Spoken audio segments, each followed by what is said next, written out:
Good morning everyone. क्या पढ़ा था लास्ट में? आपने क्या लिखा था?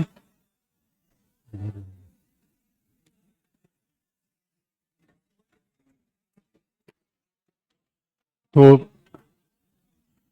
पहला हेडिंग लिख लीजिए, बांग्लादेश का भारत के लिए महत्व।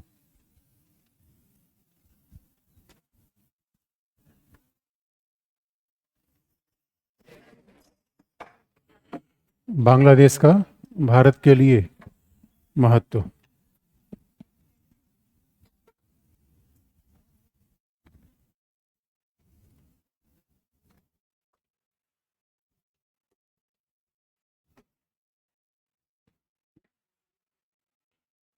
बांग्लादेश का भारत के लिए महत्व, पहला पॉइंट।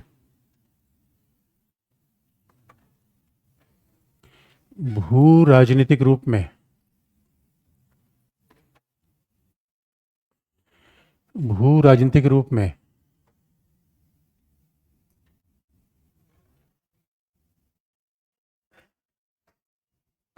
भू राजनीतिक रूप में बांग्लादेश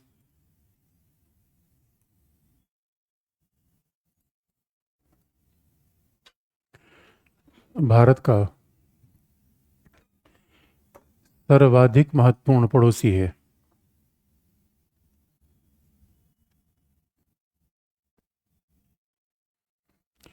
भू राजनीतिक रूप में बांग्लादेश भारत का सर्वाधिक महत्वपूर्ण पड़ोसी है।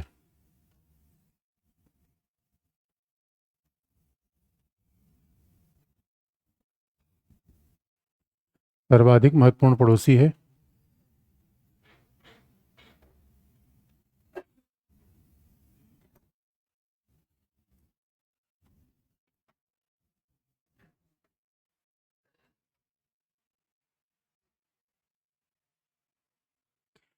देखिए, जब कोई बात होती है जैसे बांग्लादेश में या म्यांमार में, तो बांग्लादेश और म्यांमार का एक जियो पॉलिटिकल पोजिशन एक जैसा है कि दोनों नॉर्थ ईस्ट में स्थित हैं। लेकिन अब ध्यान से बांग्लादेश के मैप को देखिए, ऐसा लगता है जैसे भारत में घुसा हुआ देश है। एक मतलब एक कमाल की कॉम्प्लेक्सिटी है।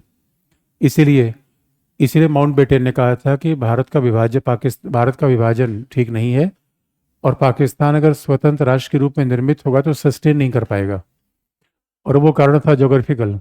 आज भी जरा सोच के देखें, बांग्लादेश मतलब ऐसी टेरिटरी किसी देश में होना अपने आप में एक अजीब सी, इसका मतलब है कि इधर भारत, इधर भारत। कमाल की बात है, इधर आपका प्लॉट, उधर आपका प्लॉट, बीच में घुस गया कोई और। तो बीच में कोई और घुस गया, अब घुस ही गया तो उसका सम्मान करना पड़ेगा। मेरे बच्चों, मान लो कि आप एक इधर वाहन लेके जा रहे हो, किधर वाहन लेके जा रहे हो, बीच में कोई और आ गया। अब भाई दो लोगों की दोस्ती में कोई बीच में आ जाए तो दूसरे को शामिल कर लेंगे, भगा देंगे। बात को ऐसे देखिए, बात को ऐसे देखना है। बांग्लादेश बीच में घुस गया है, इसका मतलब है नॉर्थ ईस्ट को भारत से अलग करने का बड़ा आसान तरीका है। जियो पॉलिटिक्स में हर ऑप्शन को विचार करते हैं।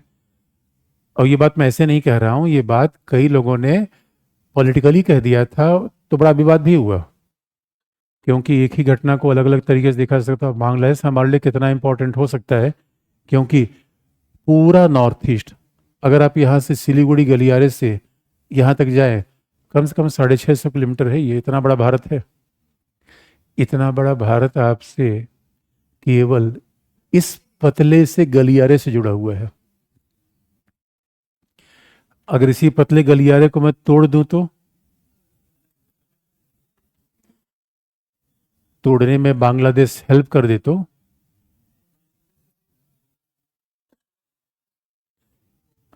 ऐसे नहीं समझ सकते? ऐसे समझ सकते हैं कि नहीं? अरे भाई, ये यही तो दोस्तों जियो पॉलिटिक्स है। हम किसी पर भरोसा नहीं रखते, पहला। लेकिन दूसरा नजरिया है, बांग्लादेश अगर घुस ही गया है तो भाई बना ले तो। और भाई क्या, कल्चरली तो हम एक ही हैं, सांस्कृतिक रूप में, आर्थिक रूप में।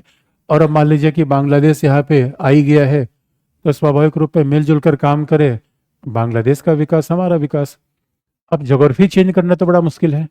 अब इस अविश्वास में रहे कि बांग्लादेश हमें नॉर्थ बांग्लादेश, अब याद रखिएगा, नेपाल का भूटान का उतना भाई ठीक है, वो तो भारत की अंतिम सीमा पे लग रहा है। एक अजीब सी बात है, आपने घर बनवाया, उसी घर में 2 कमरा किसी और का हो जाए, एक अजीब सी कंडीशन आ जाएगी। इसलिए कहा जाता है सबसे ज्यादा जियो पॉलिटिकल इंपॉर्टेंस किस देश का है हमारे लिए? बांग्लादेश का। अरे भाई, पाकिस्तान अगर हमें आने जाने का रास्ता नहीं दे रहा है तो अफगानिस्तान में नहीं पहुंच पा रहे हैं। और ये जियो पॉलिटिक्स अब देखिए, उतना ही नहीं, बांग्लादेश 3 तरफ से हमसे घिरा हुआ है। एकमात्र उसकी सीमा कहाँ से लगती है? ये थोड़ा सा है, जहाँ पे जो भी वहाँ उपद्रव भी चल रहा है म्यांमार में, जो म्यांमार में बड़ा, अदरवाइज सबसे बड़ी सीमा हमारी बांग्लादेश के साथ मिलती है, बहुत इंपॉर्टेंट बात है।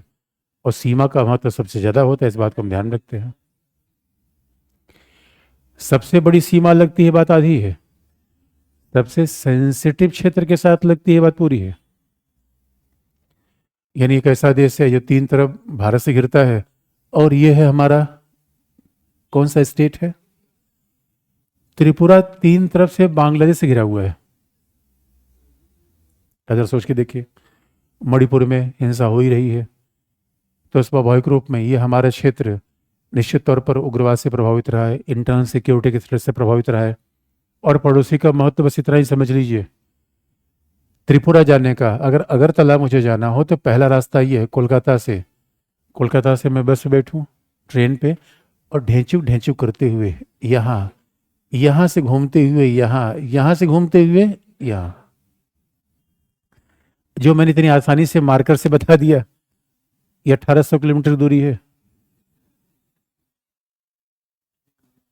तो ज्योग्राफी में तो ऐसा लगता है कि बस यहाँ से घूमते हुए यहाँ से घूमते हुए, या ऐसे मार्कर चलाते हुए पहुंच जाएंगे। 1800 किलोमीटर की दूरी अपने ही भूभाग में जाने में लगता है, और वो भी सिलीगुड़ी के बाद आपको पहाड़ी क्षेत्र मिलेगा। जब इतना दूरी आपको जाने में लगेगा तो नॉर्थ ईस्ट का डेवलपमेंट कैसे होगा? बात ऐसे देखिए, अब ये सिलीगुड़ी गलियारा है, सिलीगुड़ी गलियारा कहीं पे 10, कहीं पे 8 किलोमीटर चौड़ा, कहीं पे 10, कहीं 12, इस तरीके से चौड़ाई है उसकी। जब गलियारा ही इतना चौड़ा है तो हाईवे स्वाभाविक रूप में पतला ही बनेगा।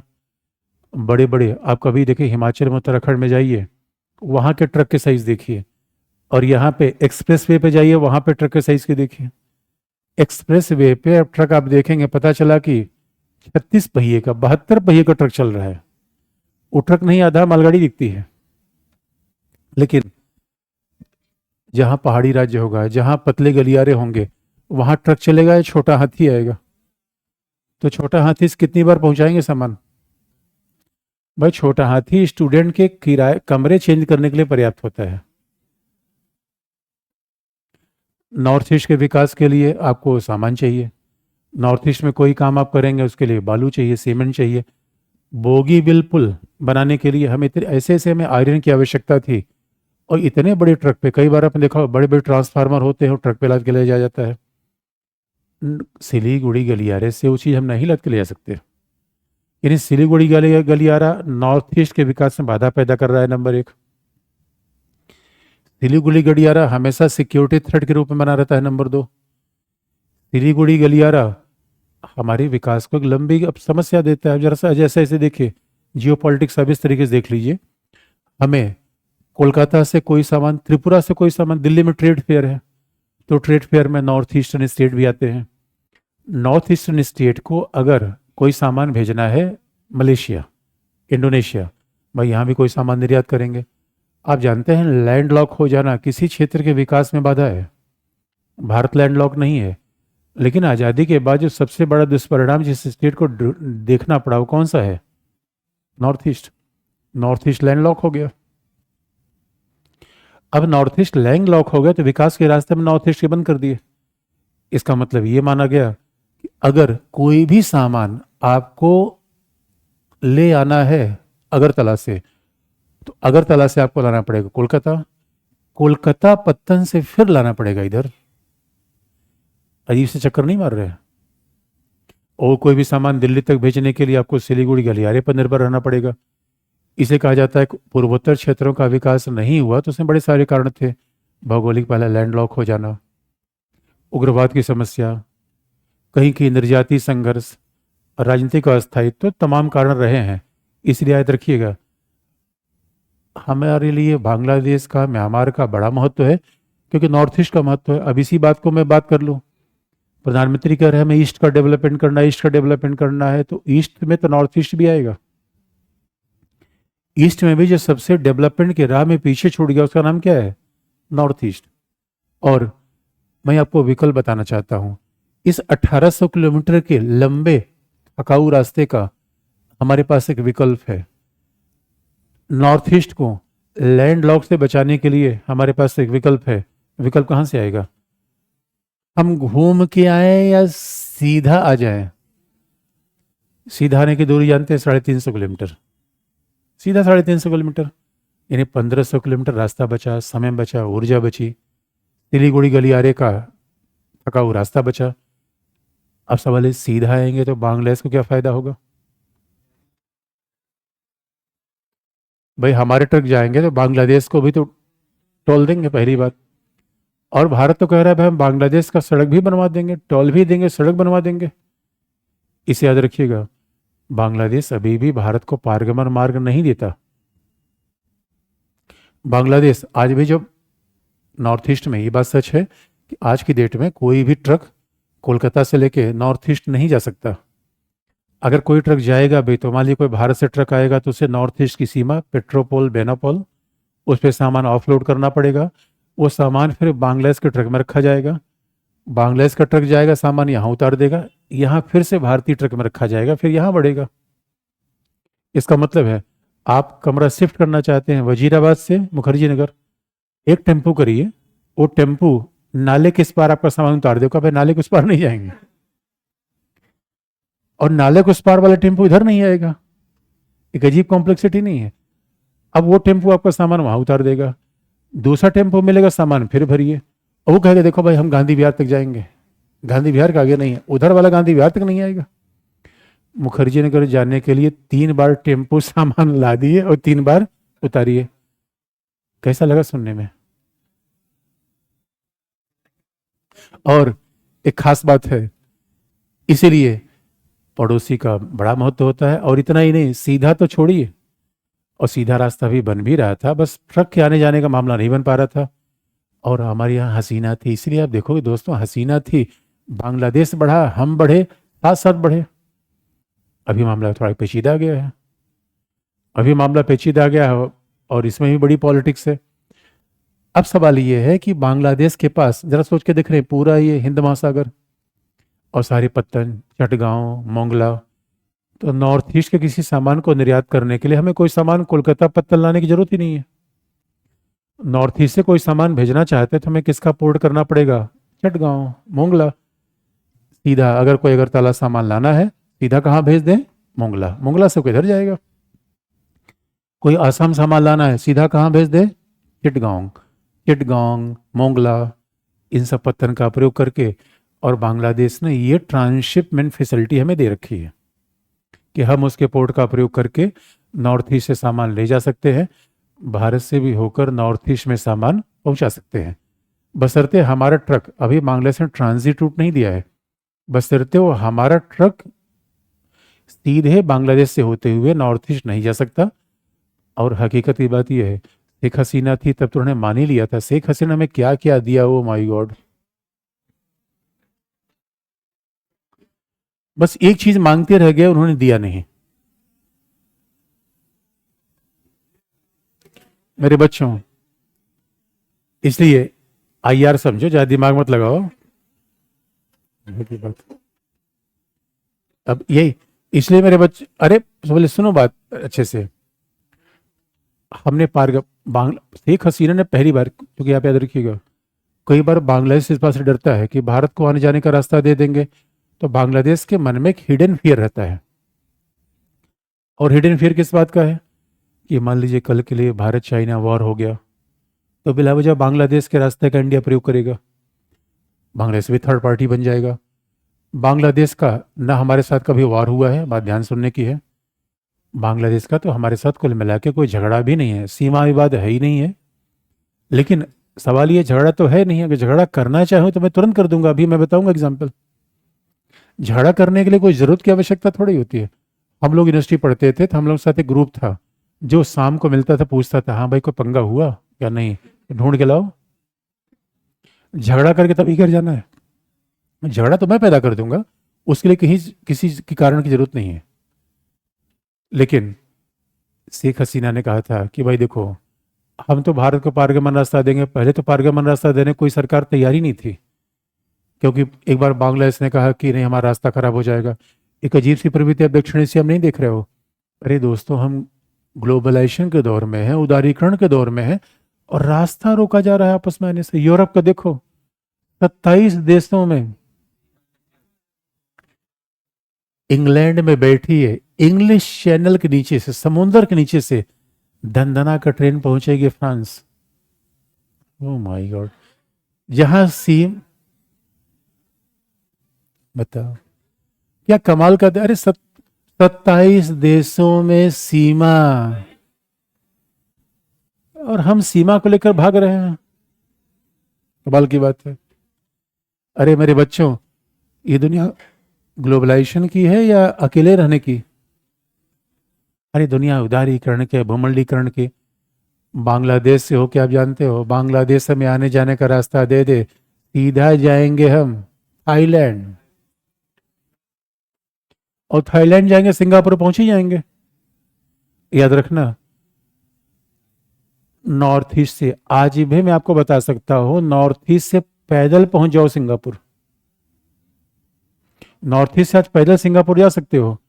नेताजी कैसे चले गए थे? आज भी पैदल रास्ता है। अरे ये म्यांमार अपना है, Burma. Oh my God, Burma को आपने कहीं देखा है? राजा इंद्र वर्मा पर नहीं सुना है? काली और छुटकी में नहीं देखा है आप लोगों ने? और इंद्र वर्मा, वर्मा तो हमारे लोगों को टाइटल भी होती है। और बर्मा, बर्मा नहीं है, ब्रह्मा का बिगड़ता हुआ रूप है, ब्रह्मा है।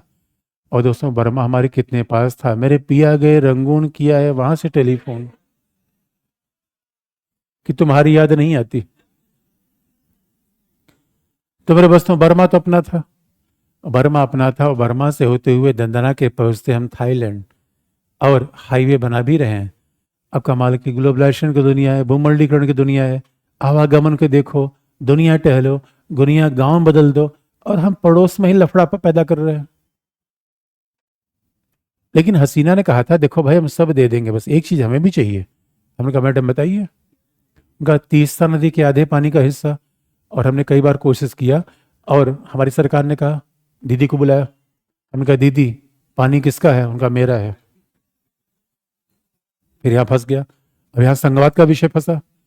हमने, मनमोहन सिंह प्रधानमंत्री थे, मनमोहन सिंह दीदी को बुलाया, उनका दीदी आधा ला कर लो, तीस्ता नदी का पानी बराबर बराबर कर लो। बार बार हमारी दोस्त शेख हसीना कहती रहती हैं। दीदी ने कहा संघ की सरकार में बराबर बराबर कर दूंगी। मनमोहन सिंह डर गए। मनमोहन सिंह का सरकार चलाने दो, पानी मिले ना मिले। उसके बाद मोदी जी पावरफुल पीएम थे। मोदी जी चाहते तो दीदी से पूछे बिना शेख हसीना कुछ भी दे सकते थे। किस अनुच्छेद के अनुसार? ओ,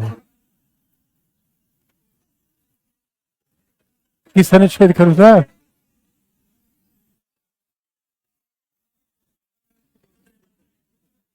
क्या? किस अनुच्छेद के अनुसार? हाँ, अब जवाब नहीं है। ओ, बड़े शरारती हो गए आप लोग। अरे मेरे बच्चों, आर्टिकल 253, आर्टिकल 253 कहता है संघ सरकार राज्य सूची किसी विषय पर भी कानून बना सकता है अगर वो अंतर्राष्ट्रीय संधि या समझौते का मुद्दा हो। लेकिन जो संवैधानिक रूप में संभव है वो राजनीतिक रूप में संभव नहीं है।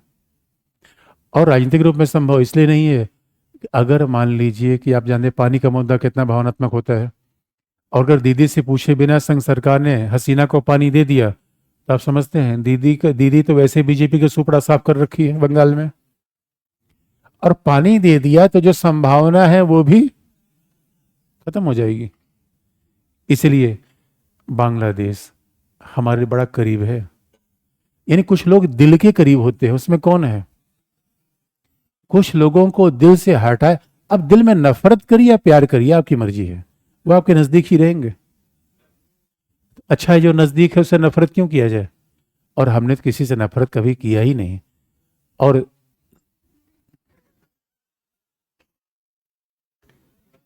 अब लिख लो मेरे बच्चों, क्या लिखा आपका?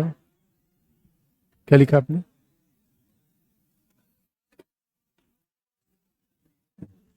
सर्वाधिक महत्वपूर्ण पड़ोसी है, लिखिए। क्योंकि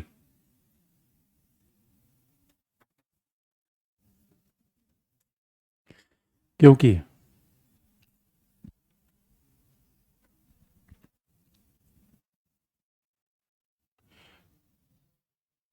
क्योंकि बांग्लादेश की अवस्थिति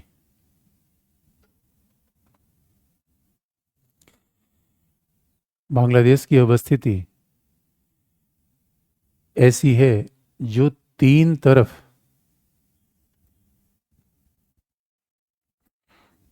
जो तीन तरफ से भारत की सीमाओं से घिरी हुई है।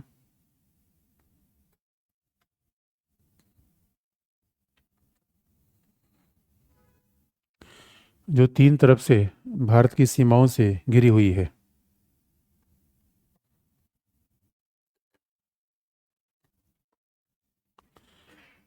और बांग्लादेश के साथ भारत की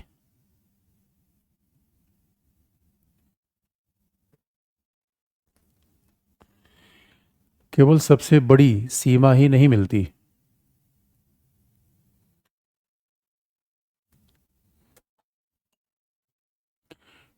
बांग्लादेश के साथ भारत की केवल सबसे बड़ी सीमा ही नहीं मिलती। ये एसी का नीचे कर दीजिए, फ्लैप नीचे कर दीजिए। केवल सबसे बड़ी सीमा ही नहीं मिलती, अपितु यह पूर्वोत्तर राज्यों, फ्लैप नीचे कर दीजिए। यह पूर्वोत्तर राज्यों के सर्वाधिक पूर्वोत्तर राज्यों के सर्वाधिक संवेदनशील क्षेत्र के साथ मिलती है।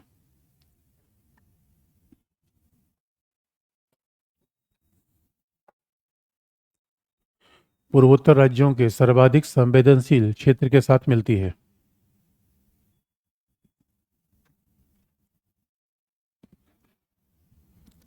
दूसरा पॉइंट,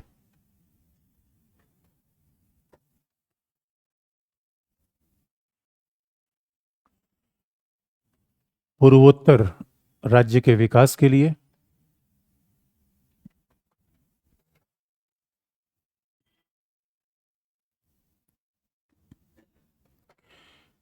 पूर्वोत्तर राज्य के विकास के लिए तथा लुक ईस्ट या एक्ट ईस्ट, पूर्वोत्तर राज्य के विकास के था एक्ट ईस्ट। एक्ट ईस्ट का मतलब इंडोनेशिया मलेशिया की तरफ संबंध बनाना।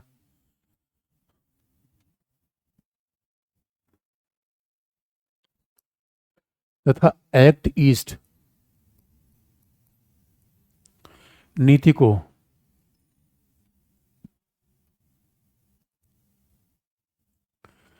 एक्ट ईस्ट नीति को प्रभावी बनाने के लिए भी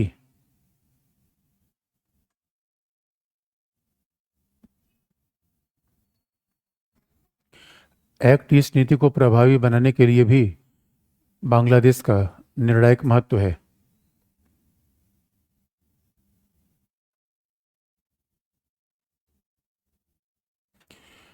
बांग्लादेश का निर्णायक महत्व है।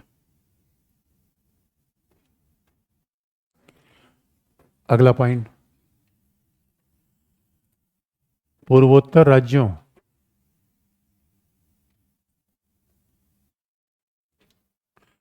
पूर्वोत्तर राज्यों के विकास और सुरक्षा दोनों के लिए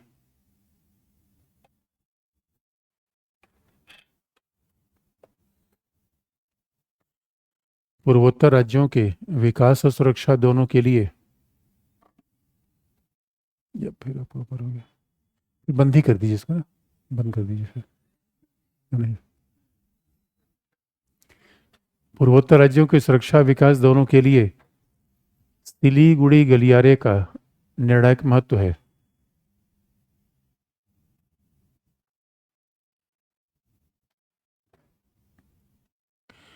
पूर्वोत्तर राज्यों की सुरक्षा विकास दोनों के लिए सिलीगुड़ी गलियारे का निर्णायक महत्व है।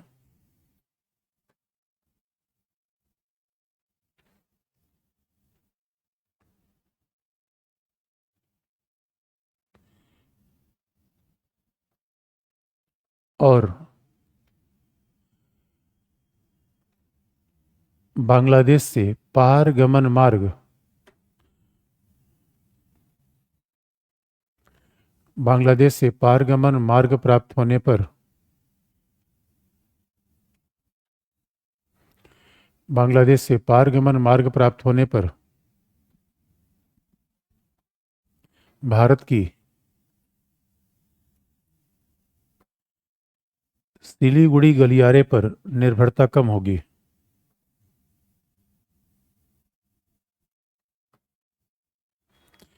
पारगमन रास्ता प्राप्त होने पर, ट्रांजिट रूट प्राप्त होने पर सिलीगुड़ी गलियारे पर निर्भरता कम होगी।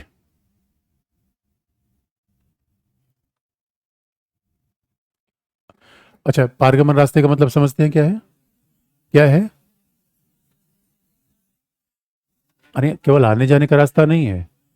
अरे भाई, बस आना जाना पारगमन मार्ग नहीं है। भारत बांग्लादेश के लिए बस की यात्रा चलती है। पारगमन मार्ग बस आना जाना नहीं है, ट्रक का आना जाना, सामान का आना जाना क्या है? ये पारगमन रास्ता है, सामान का आना जाना। और जरा सोच के देखिए, बांग्लादेश को हमने पहले से ही, बांग्लादेश को नेपाल भूटान में आने जाने के लिए हमने पारगमन रास्ता दे रखा है। हमने नेपाल को, भूटान को, अब यही भारत की पॉलिसी अब देखिए, हमें पड़ोसियों में कितनी ज़्यादा कठिनाई आ रही है। और यही कारण है, अगर पड़ोसी में कठिनाई, एक एक घटना के बाद दूसरे तर्क अपने आप खोल सकते हैं। अगर ये पड़ोसियों के साथ कठिनाई है, जरा सोच के देखिए, जहाँ आने जाने के रास्ते नहीं है, ऐसे क्षेत्र में व्यापार निवेश की आप संभावना कर सकते हैं? व्यापार निवेश तो हो ही नहीं सकता। जहां लोग परिवहन संचार पे एक सहमत नहीं हो पा रहे, वहां व्यापार निवेश कहां से होगा? ये भारत के लिए आज भी कठिनाई बहुत ज़्यादा है। लेकिन बांग्लादेश को देखना है तो एक और भी तरीका इंपॉर्टेंट है। इसका मतलब अगर बांग्लादेश से आने जाने का रास्ता मिल जाएगा तो सिलीगुड़ी गलियारे पर हमारी निर्भरता अपने आप कम हो जाएगी। अब सवाल ये है, बांग्लादेश का ये महत्व हमारे लिए हमेशा रहेगा या अभी है? हमेशा रहेगा। बांग्लादेश का ये महत्व हमारे लिए हमेशा रहेगा, आज है, कल है, परसों है।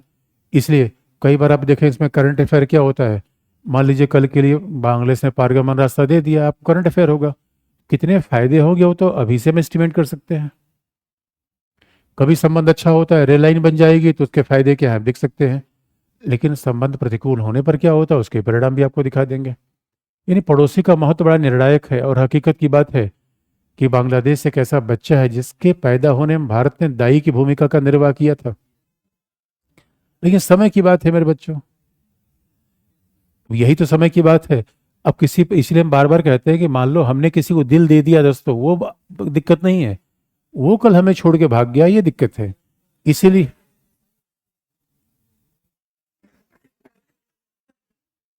अगला पॉइंट, अगला पॉइंट, दक्षिण एशिया में,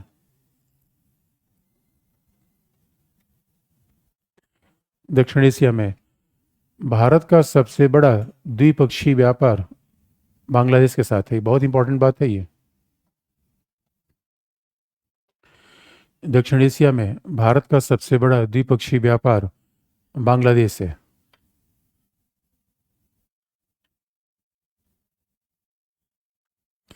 ब्रैकेट में लगभग $15 बिलियन का व्यापार।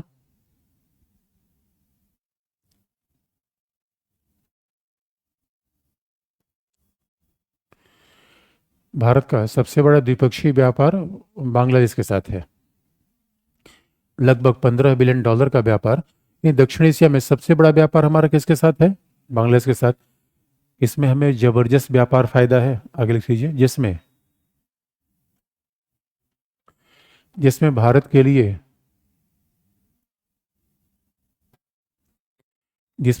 लिए व्यापार लाभ की स्थिति बनी हुई है।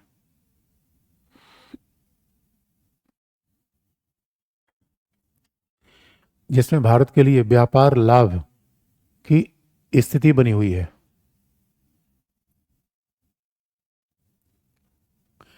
व्यापार लाभ की स्थिति बनी हुई है। बात को इस तरीके से समझिए कि अगर दोनों के बीच में $15 बिलियन का व्यापार है तो लगभग 10 से 12 तो भारत निर्यात कर रहा है, बाकी 2-3 बांग्लादेश निर्यात कर रहे हैं। अब ऐसे कंडीशन में अगर हम पिछली जाए, सच मायने में देखा जाए तो भारत और बांग्लादेश के बीच में हितों का मेल मिलाप है, वो सब पड़ोसी के साथ है। इसी तर्क पर हम बार बार ये बात कहते हैं कि अगर बांग्लादेश के साथ हमारा इतना व्यापार है उसमें फायदा है, और एक ही लॉजिक हम बार बार देते हैं। और भाई सीधी सी बात है, बांग्लादेश हमारे पड़ोस में है, जोग्राफिकली पास में है, कल्चर एक जैसा है, तो बांग्लादेश के साथ व्यापार होने में हमें सबको फायदा होगा। पता चला कि लैटिन अमेरिका आप जा रहे हो, मैक्सिको, वेनेजुएला, अब वहाँ व्यापार जितने का टमाटर नहीं, जितने का मुर्गी नहीं, उतने का मसाला आपको भेजना है। एमडीएच का तड़का, अंग अंग फड़का, आपको भेजना है एमडीएच का मसाला, लेकिन लैटिन अमेरिका तक जाते हैं तो उसमें सीलन लग जाएगी। आपको भेजना है ब्रेड, प्रॉब्लम आ जाएगी। आपको भेजना है भाई कोई भी दवाई, कई बार तो ऐसा हुआ था, एक बार हमने मसाला भेजा था, वो पता चला कि सीलन आ गई तो पूरा मसाला खराब हो गया। और दूसरी बात है, कोई भी चीज़ ट्रांसपोर्ट कर रहे हैं जहाँ 1 महीने जहाज में ही सामान जा रहा है, तो ट्रांसपोर्टेशन कॉस्ट आपके बढ़ गए, व्यापार की संभावना हमेशा कम होगी। इसलिए पड़ोसी के साथ व्यापार अच्छा होता है। अगर इस लिहाज से देखें फायदा होगा। लेकिन आप कहेंगे फायदा हमें ही है क्या? नहीं, बांग्लादेश को उतना ही फायदा हुआ। ये विन विन कंडीशन है, ये विन विन कंडीशन है, इसीलिए स्वाभाविक रूप में सबके साथ फायदे होने चाहिए। लेकिन अब जरा अगली बात पे आप देख लीजिए, अब चीजें अगली बात देख लें, फिर आप कहेंगे फिर झगड़ा होता क्यों है? यही बात तो आप देखें, सारे पड़ोसी के बीच में क्या है? भाई भारत बड़ा देश है, भारत में बढ़िया एमएनसीज भी है। अगर सोच के देखिए, और हम तो, अगर अदानी तो श्रीलंका में भी इन्वेस्टमेंट करना चाहते हैं, अदानी के पावर प्लांट से बांग्लादेश को बिजली मिलती है। आप याद रखिए, हम बार बार ये बात आपको याद दिला दें, दक्षिण कोरिया और जापान के विकास में वहाँ के व्यापारिक हाउस का बहुत बड़ा आधार रहा है। 2 व्यापारिक हाउस ने वहाँ आगे बढ़ के पूरे देश की कायाकल्प कर दी। और हमारे यहाँ क्या पॉलिटिक्स है, जब भी कोई व्यापारी बढ़ता है, अडानी अंबानी, अडानी अंबानी, अडानी अंबानी नहीं रहेंगे तो पाकिस्तान तरह हम बिलबिला के से दौड़ेंगे फिर। ये बड़ी महत्वपूर्ण बात है मेरे बच्चों। और अडानी का तो खास तौर पर सारे इंफ्रास्ट्रक्चर में सबसे बड़ा इन्वेस्टमेंट किसका है? इस समय देश को जिस चीज की सबसे बड़ी आवश्यकता है, इंफ्रास्ट्रक्चर है। नहीं, फिर चाइना के सामने हमें भागना पड़ेगा, चाइना के सामने दौड़ना पड़ेगा। और अडानी बांग्लादेश को भी पावर दे रहे हैं। लेकिन सवाल एक, लफड़ा हुआ कैसे जब इतनी अच्छी भौगोलिक कंडीशन है? अब अगर बांग्लादेश चाहे भी तो बताओ, हमारे लिए तो है ही है, बांग्लादेश चाहेगा भी तो हमसे दूर कहाँ जा पाएगा? जो 3 तरफ से हमसे घिरा हुआ हो, वो हमसे दूर चाह के भी नहीं आ सकता दोस्तों। जो मेरे बाहों में ही आया, इसे मतलब समझ नहीं। बांग्लादेश क्या है? ये जिसको मैंने बाहों में लिया 3 तरफ से घिर गया ना, कहाँ जाएगा वो? इसलिए बा, बा, अरे मेरे बच्चों, ध्यान से देखने की बात है, बांग्लादेश हमारे अंदर घुसा हुआ है या हमने उसको बाहों में ले रखा है? बताओ, इतने अच्छे संबंध है तो लफड़ा होता क्यों है? अब मैं थोड़ी आपको इतिहास बता दूं, इतिहास के थोड़े इस संबंध देखिए। 1971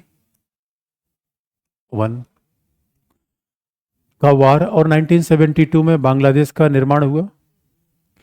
बांग्लादेश का निर्माण एक पंथ निरपेक्ष,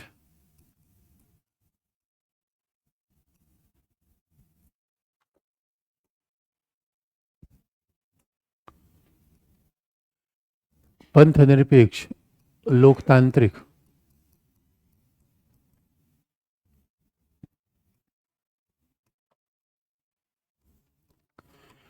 बांग्लादेश का निर्माण एक पंथ निरपेक्ष लोकतांत्रिक समाजवादी देश के रूप में हुआ। इस वजह से आप देखेंगे भारत और बांग्लादेश के वैचारिक हाथ हमेशा एक जैसे रहे हैं। लेकिन जिस समय बांग्लादेश की नींव रखी गई थी, 1971 का वार हुआ, एक्चुअली वो राष्ट्र के रूप में है 72 में। एक्चुअल्स का फॉर्मेशन कब हुआ? 72 में। तो जब बांग्लादेश का निर्माण हुआ, पंद्रह दिसंबर में वार हुई थी, एकदम लास्ट दिसंबर की घटना है। तो कई बार 71 भी लिख दिया जाता है। अब भाई कोई बात 20 दिसंबर के बाद हो, टेक्निकली 71 में ही है, लेकिन कह सकते हैं 72। तो जब बांग्लादेश का निर्माण हुआ तो तभी से बांग्लादेश के निर्माण के पश्चात वहां पे हमेशा से एक दल रहा, अवामी लीग। अवामी लीग को माना जाता है बांग्लादेश का निर्माण किया। बांग्लादेश के निर्माण में सबसे महत्वपूर्ण भूमिका अवामी लीग, जिसने बांग्लादेश की इस नई विचारधारा का आधार रखा। यानी लेकिन जब अवामी लीग ने बांग्लादेश को निर्माण किया तो ऐसा नहीं था कि वहां केवल एकमात्र विचारधारा यही थी, क्योंकि इसके खिलाफ हमेशा वहां पर जमायत इस्लामी का प्रभाव रहा। जमायत इस्लामी ने बांग्लादेश के निर्माण का विरोध किया और जमायत इस्लामी पर हमेशा यह आरोप लगाया गया कि 1971 के वॉर में पाकिस्तान, यानी भाई 71 के पहले वो पाकिस्तान ही था, ईस्ट पाकिस्तान था। जमायत इस्लामी पर बाकायदा आरोप लगाया था कि 71 के वॉर में जमायत इस्लामी के सदस्यों ने वार क्राइम किया था। जमायत इस्लामी के सदस्यों ने बांग्लादेश या पूर्व पाकिस्तान के लोगों के साथ बलात्कार, हत्या, डकैती, ऐसी सारी घटनाएं की थी। जमायत इस्लामी पाकिस्तान को उस विचारधारा का समर्थक है। जमायत इस्लामी कहता है कि पाकिस्तान से बांग्लादेश के अलग होने का कोई कारण नहीं था, क्योंकि दोनों इस्लामी देश हैं। इस्लाम के आधार पर बांग्लादेश और पाकिस्तान एक साथ होने चाहिए। तो जमायत इस्लामी ने कभी इसका समर्थन नहीं किया और जमायत इस्लामी के साथ सामान्यतः बीएनपी का भी सहयोग रहा है। तो जमायत इस्लामी थोड़ी कट्टरवादी पार्टी है और उसने शुरू से विरोध किया विभाजन का, लेकिन चूंकि बहुमत उसके साथ नहीं था। और एक बात याद रखिए, किसी भी समाज में जो कट्टरवादी होते हैं वो फ्रिंज एलिमेंट ही होते हैं, लेकिन वो इतनी हिंसा कर देते हैं कि मेन स्ट्रीम, ऐसा लगता है वही मेन स्ट्रीम में है। किसी भी दुनिया के समाज में आप देखें जो कट्टर, भाई दुनिया के ज़्यादातर लोग तो मध्यम मार्गी होते हैं। अब यहाँ संघर्ष हुआ, शेख मुजीबुर रहमान प्रधानमंत्री बन गए और ऐसा हुआ कि बांग्लादेश नया बनेगा। लेकिन आप जानते हैं कि लोकतंत्र में जब विकासशील देशों में लोकतंत्र आता है तो ये नहीं समझ पाते कि रातों रात ना अच्छे दिन आते हैं, रातों रात गरीबी दूर होती है। ये जनता बड़ी भावनात्मक होती है। जनता को लगा आमार सोनार बांग्ला, अब उसके बाद बांग्लादेश बिल्कुल सोने सोना बन जाएगा। गरीबी 4 साल में दूर हो जाती है। इसलिए जमायत इस्लामी हमेशा वहाँ भारत विरोध बढ़ाता है और शेख मुजीबुर रहमान वहाँ के प्रधानमंत्री बने। बांग्लादेश के निर्माण में गेहूं चावल से लेकर सड़क, एयरपोर्ट से लेकर भारत ने सारी सहायता बांग्लादेश को दी। लेकिन जमायत इस्लामी उसका विरोध हमेशा करता था। जमायत इस्लामी कह रहा था, क्योंकि जमायत इस्लामी एक तरीके के जैसे तालिबान है प्रॉक्सी पाकिस्तान का, तो जमायत इस्लामी प्रॉक्सी किसका है? पाकिस्तान का। ये पाकिस्तान की पॉलिसी है। तो अब जमायत इस्लामी ने उसमें हंगामा क्या करवा दिया।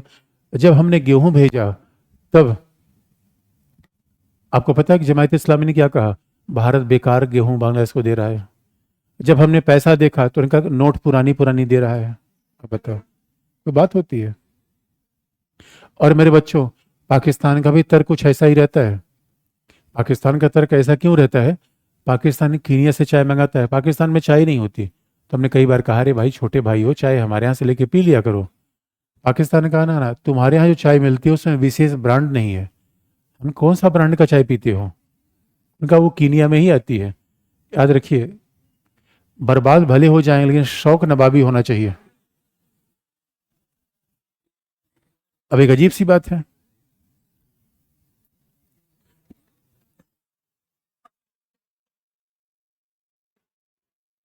मेरे बच्चों, अच्छा अब संघर्ष शुरू हो गया। इसका मतलब है अब, लेकिन जमायत इस्लामी ने कभी शेख मुजीबुर रहमान को स्वीकार नहीं किया। लेकिन मुजीबुर रहमान ने गलती की और वो गलती शायद इंदिरा गांधी के द्वारा भी की गई। 75 में मुजीबुर रहमान ने क्या लगा दिया?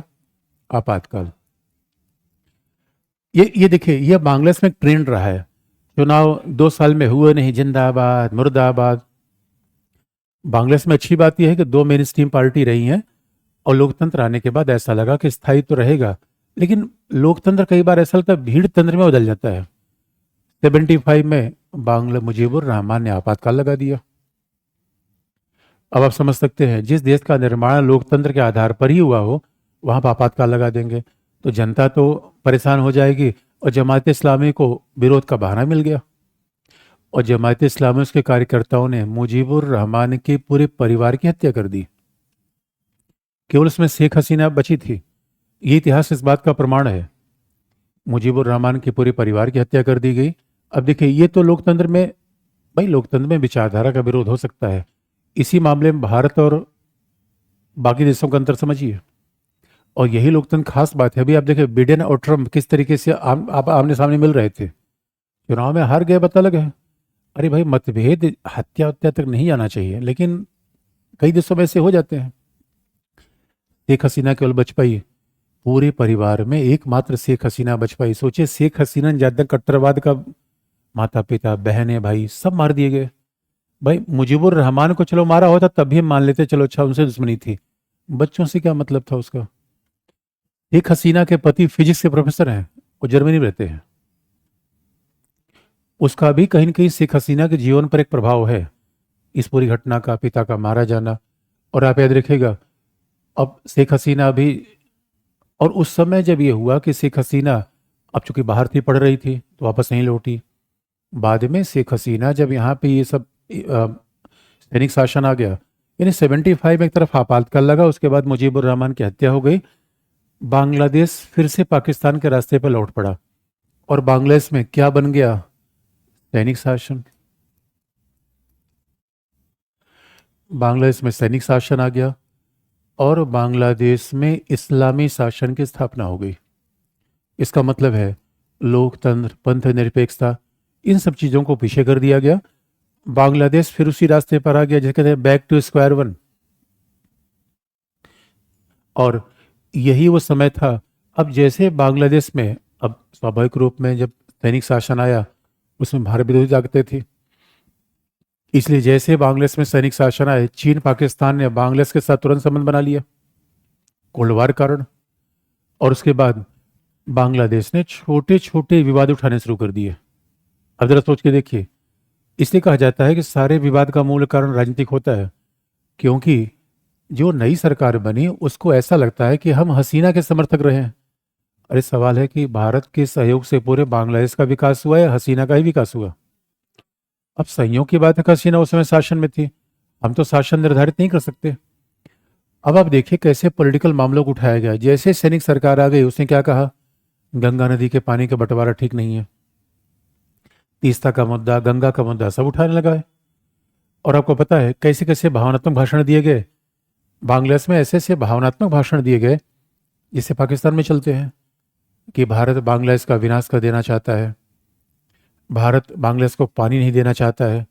इसमें कोई बात नहीं है, अगर हमें गंगा नदी का पानी नहीं दिया गया तो भी बांग्लादेश रेगिस्तान बन जाएगा, उसमें भी हमें कोई चिंता नहीं, क्योंकि इस्लाम रेगिस्तान में ही पैदा हुआ है। अरे मेरे बच्चों, जिस दिन बांग्लादेश रेगिस्तान बन जाएगा, ज्योग्राफी के सारे सिद्धांत गलत हो जाएंगे। पूरब से वर्षा बढ़ती है, पश्चिम तरफ आगे घटती है। लेकिन ये बात आम जनता को नहीं पता है। ये बात ज्योग्राफी पढ़ने के बाद समझ में आती है। और आम जनता कैसे भावना से, अगर आपने बार बार कह दिया, और पॉलिटिशियन इस बात को जानते हैं कि एक झूठ बात को हमने 1000 बार बोल दिया तो क्या हो जाती है सच। अब भारत विरोध बढ़ने लगा। अब जरा सोच के देखिए, इतना अच्छा संबंध, भारत और बांग्लादेश का संबंध तो कमाल का दिखता है। यानी शुरू हुआ संबंध हनीमून से, अचानक हो गया तलाक। अब समस्या तो आएगी। अब जरा सोच के देखिए, यानी 75 के बाद बांग्लादेश है, बांग्लादेश पाकिस्तान बन गया। तो जो अभी हो रहा है, आपको लगता नहीं कि वही इतिहास फिर रिपीट हो रहा है? इसमें कोई नई घटना थोड़ी है। इसलिए कहा जाता है कि आईआर में करंट अफेयर जैसी चीज नहीं होती, सारे सिद्धांत अपने आप को फिर से रिपीट करते रहते हैं। लेकिन संयोग की बात थी, इस इतने दौरान शासन चलता रहा। उसके बाद 1991 में फिर बांग्लादेश में लोकतंत्र की वापसी हुई।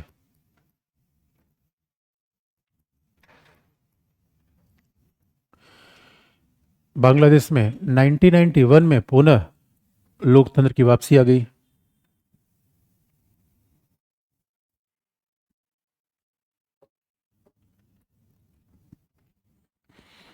और उसके बाद लोकतंत्र की वापसी आई, और स्वाभाविक रूप में वहाँ दो मेजर पार्टीज हो गई, अवामी लीग और बीएनपी। जमायत इस्लामी बीएनपी के साथ गठबंधन करती है। Bangladesh nationalist party.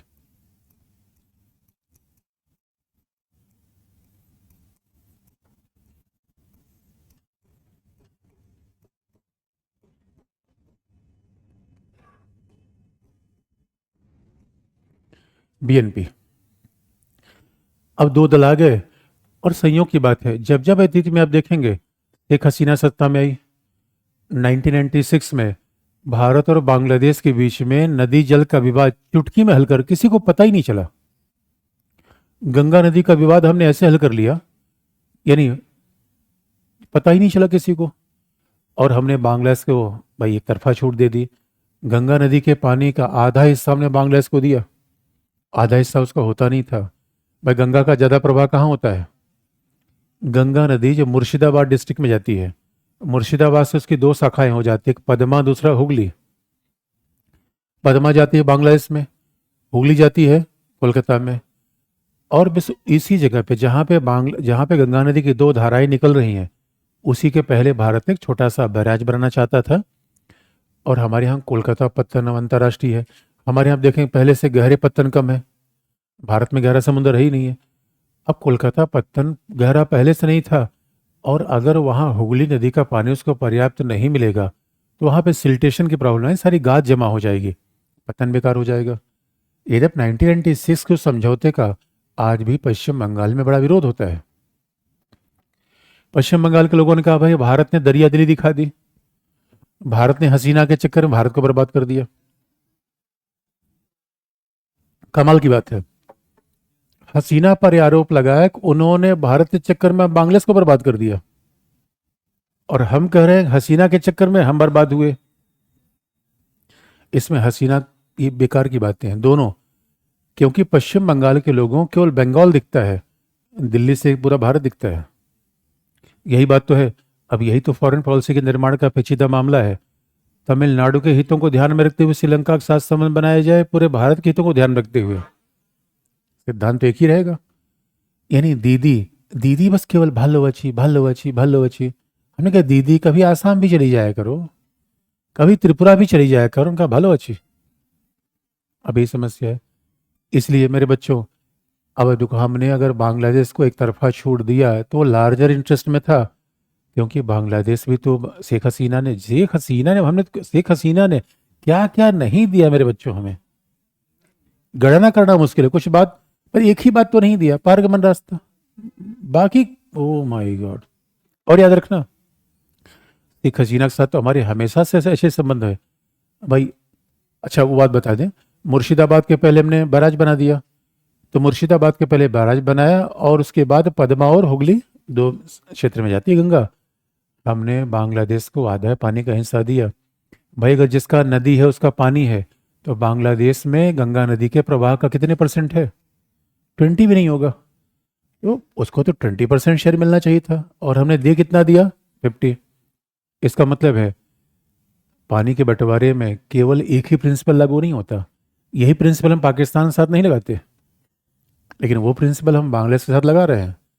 इसका सीधा मतलब है पानी के समझौते में भी अलग अलग सिद्धांत अपनाया जाता है, कौन देश हमारे लाभकारी है और कौन देश हमारे खिलाफ काम करता है। लेकिन फिर वही बात है, जैसे ही बीएनपी सरकार में आती थी, और बीएनपी का संबंध हमेशा प्रो चाइना प्रो पाकिस्तान होता था, लेकिन अगर फॉरेन पॉलिसी देखना हो तो बांग्लादेश से सीखना चाहिए, और खासतौर पर शेख हसीना से। शेख हसीना जब भी शासन में रही, उन्होंने चीन के साथ दोस्ती हमेशा बनाए रखी। कभी भी ऐसा नहीं कि भारत के लिए चीन को छोड़ दिया हो, लेकिन चीन को भारत के खिलाफ, चीन और भारत को लड़ाने का प्रयास नहीं किया। उधर से भी सहायता ले ली, इधर से भी सहायता ली, इंडिया फर्स्ट की पॉलिसी बना के रखी। अभी कुछ दिनों पहले हसीना, देखिए हसीना के साथ हमारे अच्छे संबंध लॉजिकल है। हसीना के साथ तो हमारे इतने अच्छे संबंध थे, मोदी जी कई बार कहते थे मैडम आया आओ करो, कभी हफ्ते हफ्ते में। कितना दूरी है ओ माय गॉड, दिल्ली से ढाका। और कई बार जब अंतर्राष्ट्रीय सम्मेलन में दोनों लोग साथ ही आते हैं। भाई प्रधानमंत्री कई बार कहते थे मैडम चलिए दिल्ली रुक के थोड़ा चाय कॉफी पी के चलिए, उनका नहीं नहीं। याद रखिए, शेख हसीना भारत के साथ इतने अच्छे संबंध होने के बावजूद वो साथ साथ चाय कॉफी पीने से बचती क्यों थी?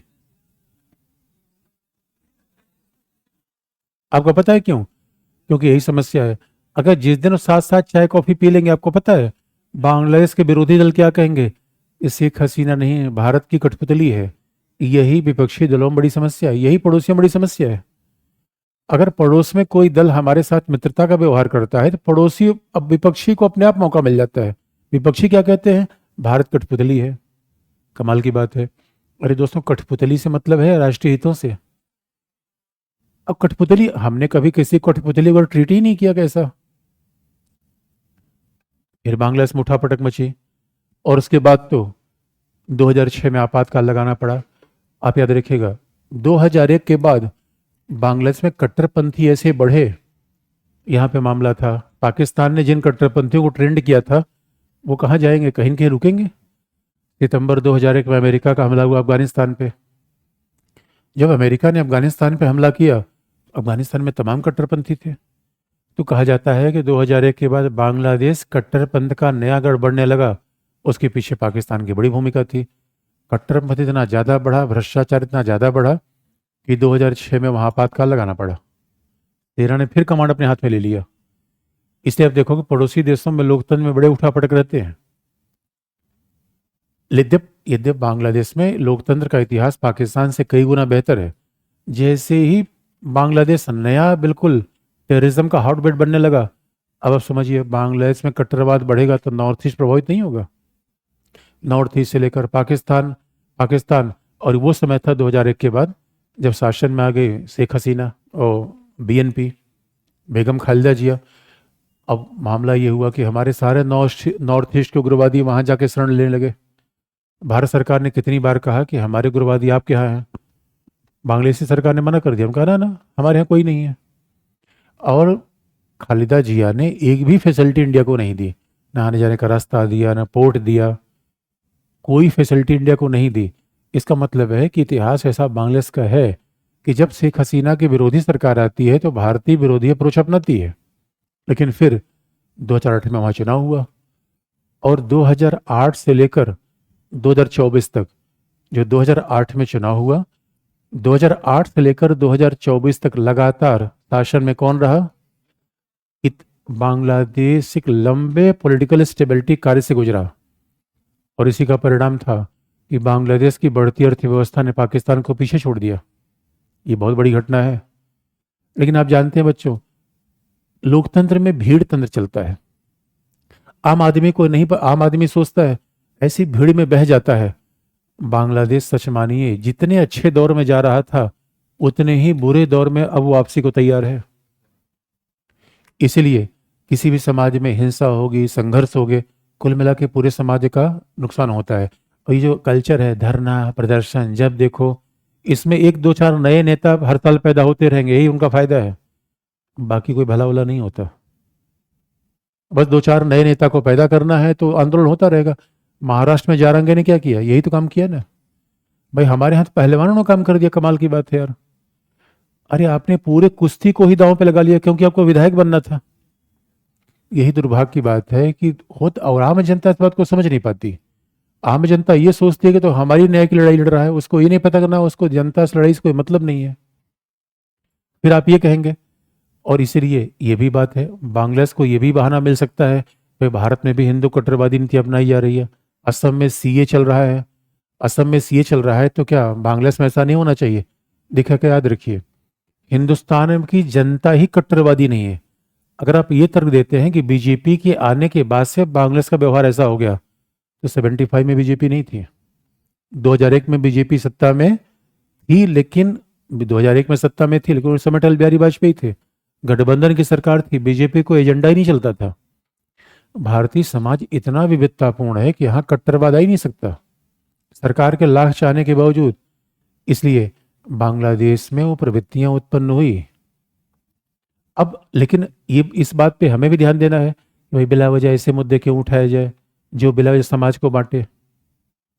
ये हमारी सरकार को भी ध्यान रखना चाहिए। अब ऐसे मुद्दे, पॉलिटिशियन तो ऐसे मुद्दे उठा रहे हैं जो सरकार में केवल प्रॉब्लम कर रहा है। इससे पड़ोस भी नुकसान होता है। तो जरा थोड़ा आगे लिख लीजिए कैसे। ये पूरा इतिहास है। अब सवाल है कि अभी अचानक सरकार बदलने से क्या हो जाएगा, इसके पहले क्या हो गया। हेडिंग चेंज कर लीजिए।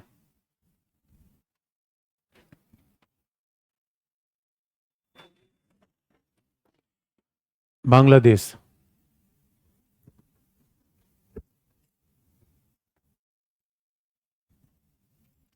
बांग्लादेश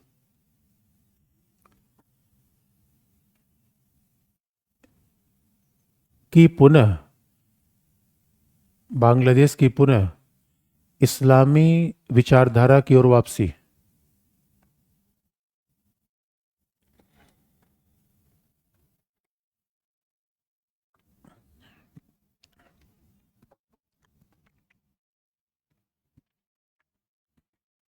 बांग्लादेश की पुनः इस्लामी विचारधारा की ओर वापसी, पहला पॉइंट।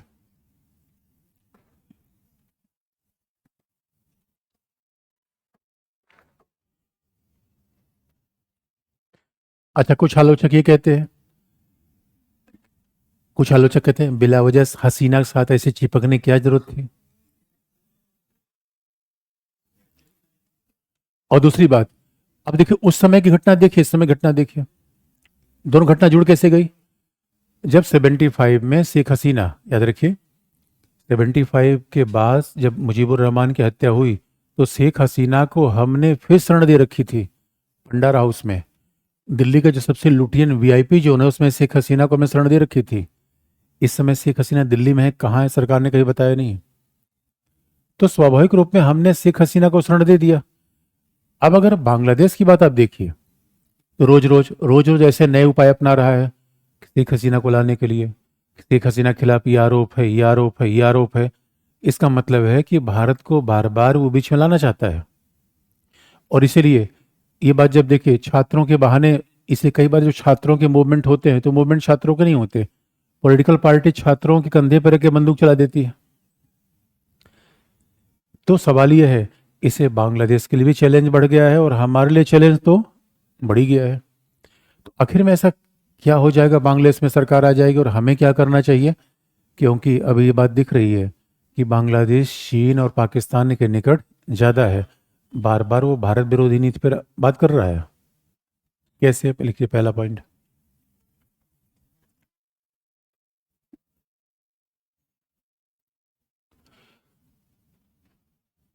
वर्ष 2008 से लेकर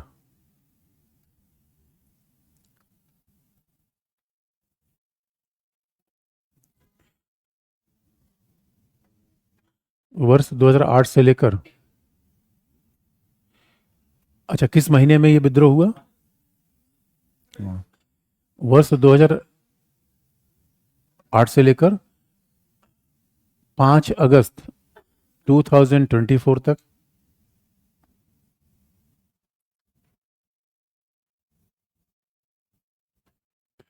5 अगस्त 2024 तक बांग्लादेश में शेख हसीना प्रधानमंत्री थी।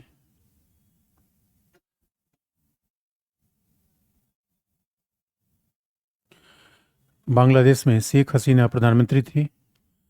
परिणाम स्वरूप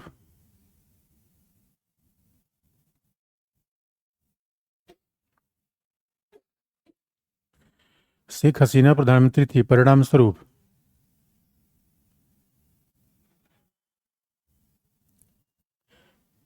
भारत बांग्लादेश भारत बांग्लादेश के संबंध अत्यधिक मित्रतापूर्ण हो गए।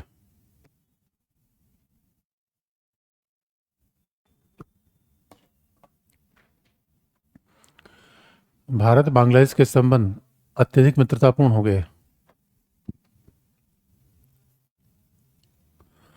और राजनीतिक स्थायित्व के कारण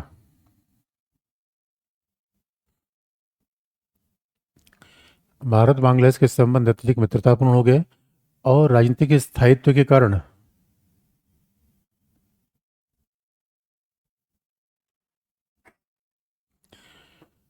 राजनीतिक स्थायित्व के कारण बांग्लादेश की अर्थव्यवस्था का तीव्र विकास हुआ।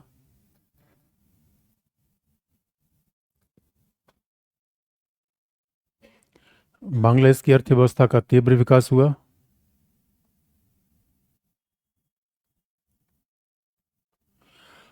और बांग्लादेशी अर्थव्यवस्था पाकिस्तान से बड़ी हो गई।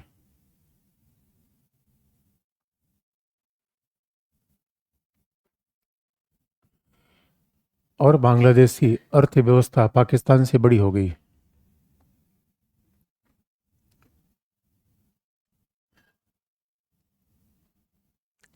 अगला पॉइंट,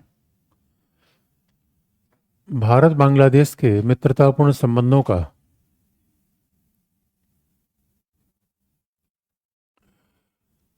भारत बांग्लादेश के मित्रतापूर्ण संबंधों का लाभ दोनों देशों को हुआ।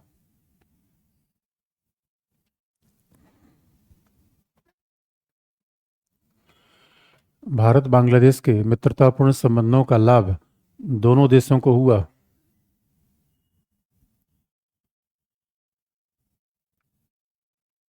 क्योंकि भारत के द्वारा बांग्लादेश में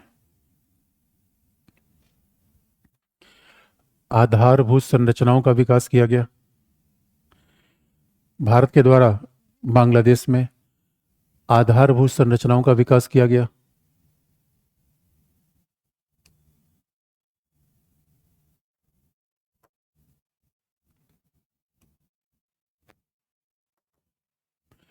भारत के द्वारा बांग्लादेश में आधारभूत संरचनाओं का विकास किया गया और बांग्लादेश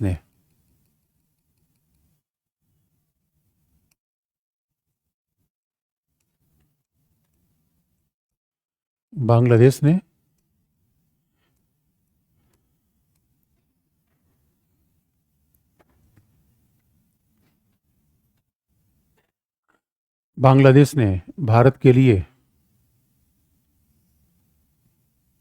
चटगांव पत्तन, बांग्लादेश ने भारत के लिए चटगांव पत्तन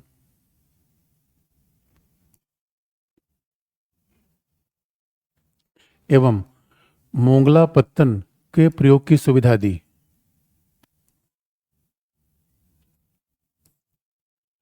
चटगांव पत्तन और मोंगला पत्तन के प्रयोग की सुविधा दी।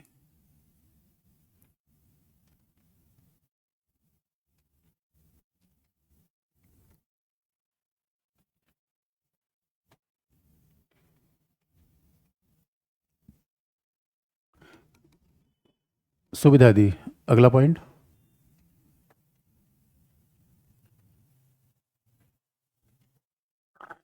बांग्लादेश में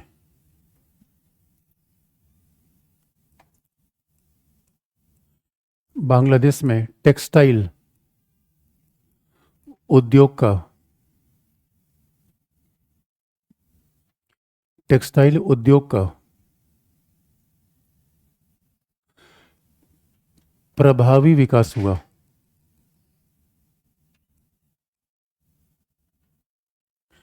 बांग्लादेश में टेक्सटाइल उद्योग का प्रभावी विकास हुआ।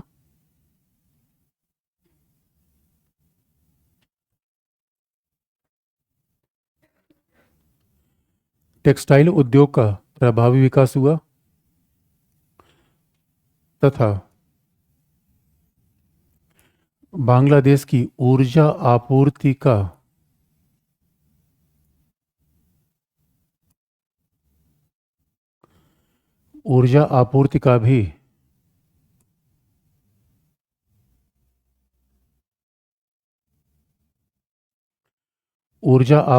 भी समझौता किया गया।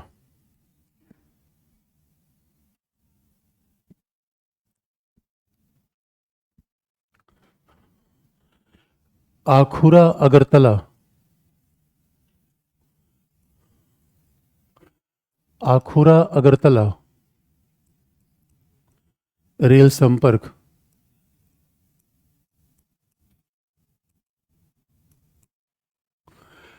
आखुरा अगरतला रेल संपर्क की भी शुरुआत कर दी गई।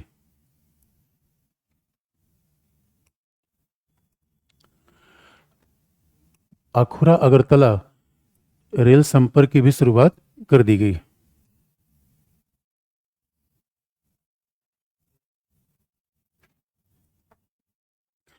देखिए ये इसका मतलब कहने को तो अखुरा अगरतला रेल के संपर्क 13 किलोमीटर का चौड़ा है। यानी 65 के वॉर के पहले भारत बांग्लादेश में बाकायदा रेल संपर्क था। अभी भी मैत्री एक्सप्रेस कोलकाता से ढाका तक कौन जाती है? मैत्री एक्सप्रेस कोलकाता से ढाका होकर आसाम बस जाती है। लेकिन ये सबसे बड़ा आखर आगरतला और अखुरा, इसी के आगे सीधे कोलकाता किससे कनेक्ट हो गया? अगरतला से। कोलकाता कनेक्ट हो गया अगरतला से, जहां से मालगाड़ी भी जा रही है। इसे अगर व्यवहारिक रूप में देखेंगे तो सही में भारत को तो पारगमन रास्ता भी मिल गया। सैद्धांतिक तौर पर भले नहीं मिला हो, बाकी चटगांव मोंगला पत्तन भारत को प्रयोग के लिए मिल गए। इसका मतलब विन कंडीशन था। और क्या लिखा आपने? क्या लिखा? हाँ, अगला पॉइंट। और बांग्लादेश के आर्थिक विकास के लिए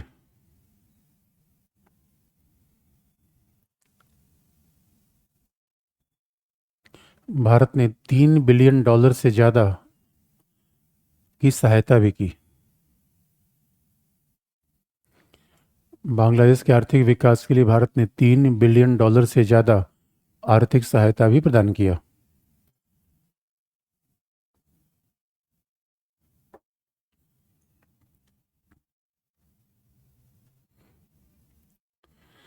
आर्थिक सहायता प्रदान किया, इसका मतलब है चाइना के बाद सबसे बड़ी सहायता कौन दे रहा है? भारत। और अब देखेंगे, और जब जब मित्रतापूर्ण सरकार आती है तो इसके बड़े एग्जाम्पल है। मित्रतापूर्ण सरकार के क्या फायदे होते हैं, इसका एक एग्जाम्पल आपको बता दें कि इतना ही नहीं हुआ तो मैं क्यों बात, आप कहेंगे सर ये बताओ इस्लामी सरकार के लौटने की बात से इसका क्या मतलब है? तो भाई जो संबंध प्रभावित होगा इन्हीं क्षेत्रों पे तो आएगा, जो संबंध बने हुए उन्हीं क्षेत्रों पे तो आएंगे।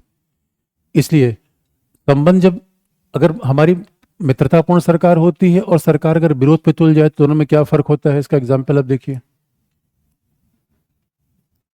एक सा एग्जाम्पल इस तरीके से हम देख सकते हैं कि आपको मैप दिखा दूं मैं।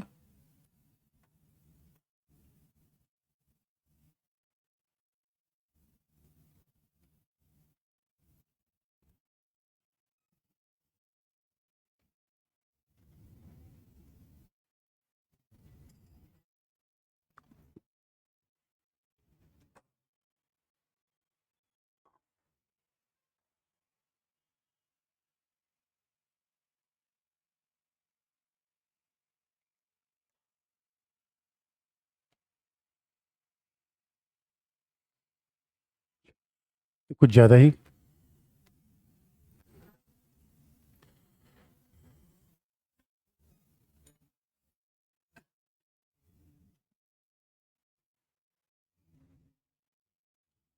इसमें तो ठीक दिखा रहा है।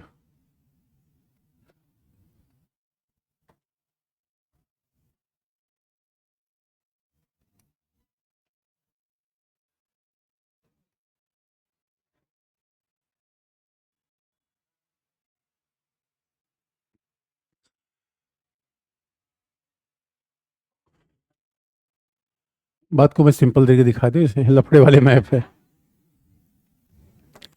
लफड़े वाले मैप इसलिए है, बांग्लादेश के मैप कैसे खींचे?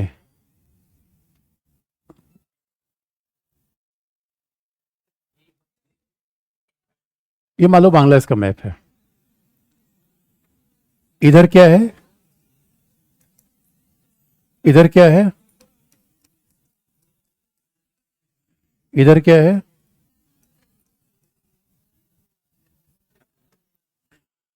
अब दोनों के बीच में रेडिकुलर लाइन खींची गई।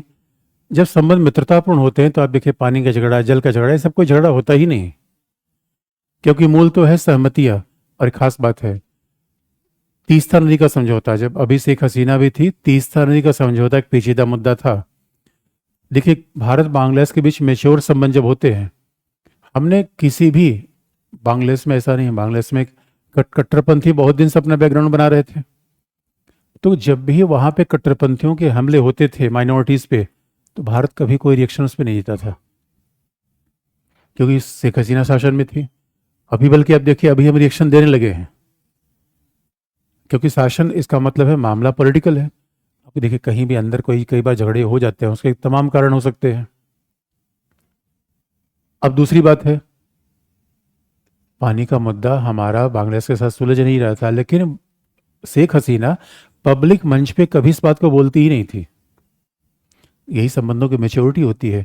याद रखिए, दुनिया के किसी भी संबंध में झगड़े ना हो, ऐसा हो नहीं सकता। लेकिन झगड़े को मोहल्ले पे जाके गाली लगना, बहना जानती हो हमारी सास बहुत बेकार है, लो रायता फैल गया। या सास सासू माँ बहू के बारे में ऐसे कह देती है, अरे बहू जब से आई है जीना नरक कर दी है। इससे क्या होता, अगर ये बात बहू तक पहुंचेगी या सास तक पहुंचेगी, संबंध क्या होंगे। इसलिए मेरे बच्चों, कभी भी याद रखो, अपने बहुत निकट के संबंधों में झगड़ा ना हो, ऐसा हो नहीं सकता, लेकिन उसको तीसरे तक मत देखो और ये कह के, सुनो तुमसे बताया है और किसी से नहीं, तो आप समझ लो पूरे मोहल्ले तक वो बात पहुंचेगी।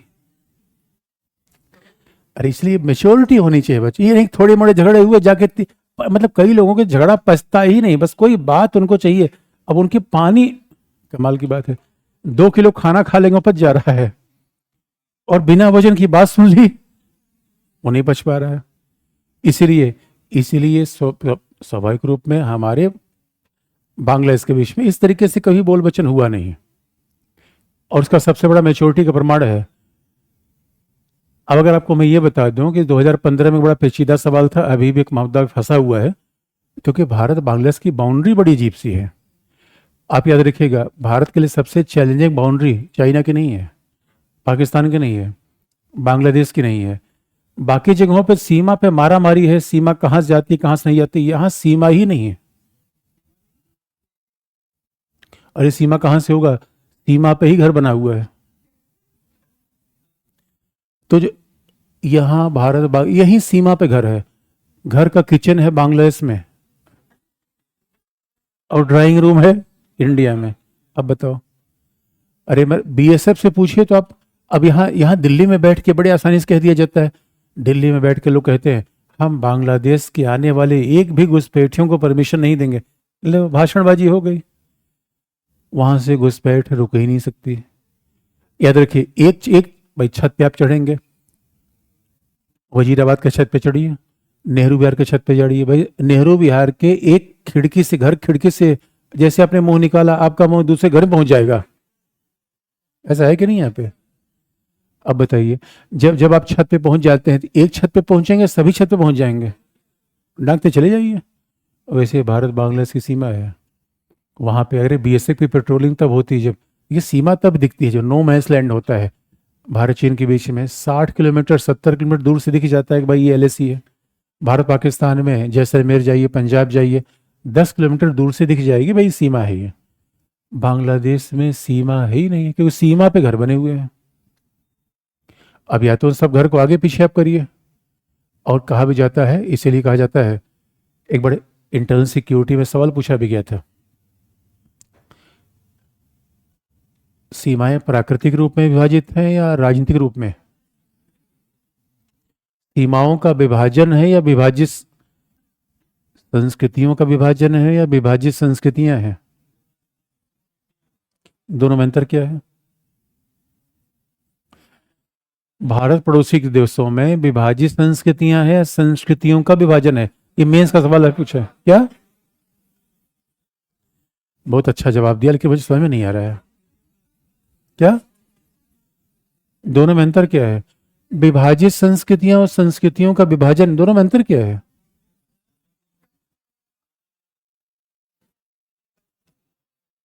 बहुत अच्छा जवाब, ओ माय गॉड, बहुत अच्छा जवाब। क्या क्या हुआ, याद रखिएगा, संस्कृतियां विभाजित नहीं है, बल्कि संस्कृतियों का विभाजन किया गया है।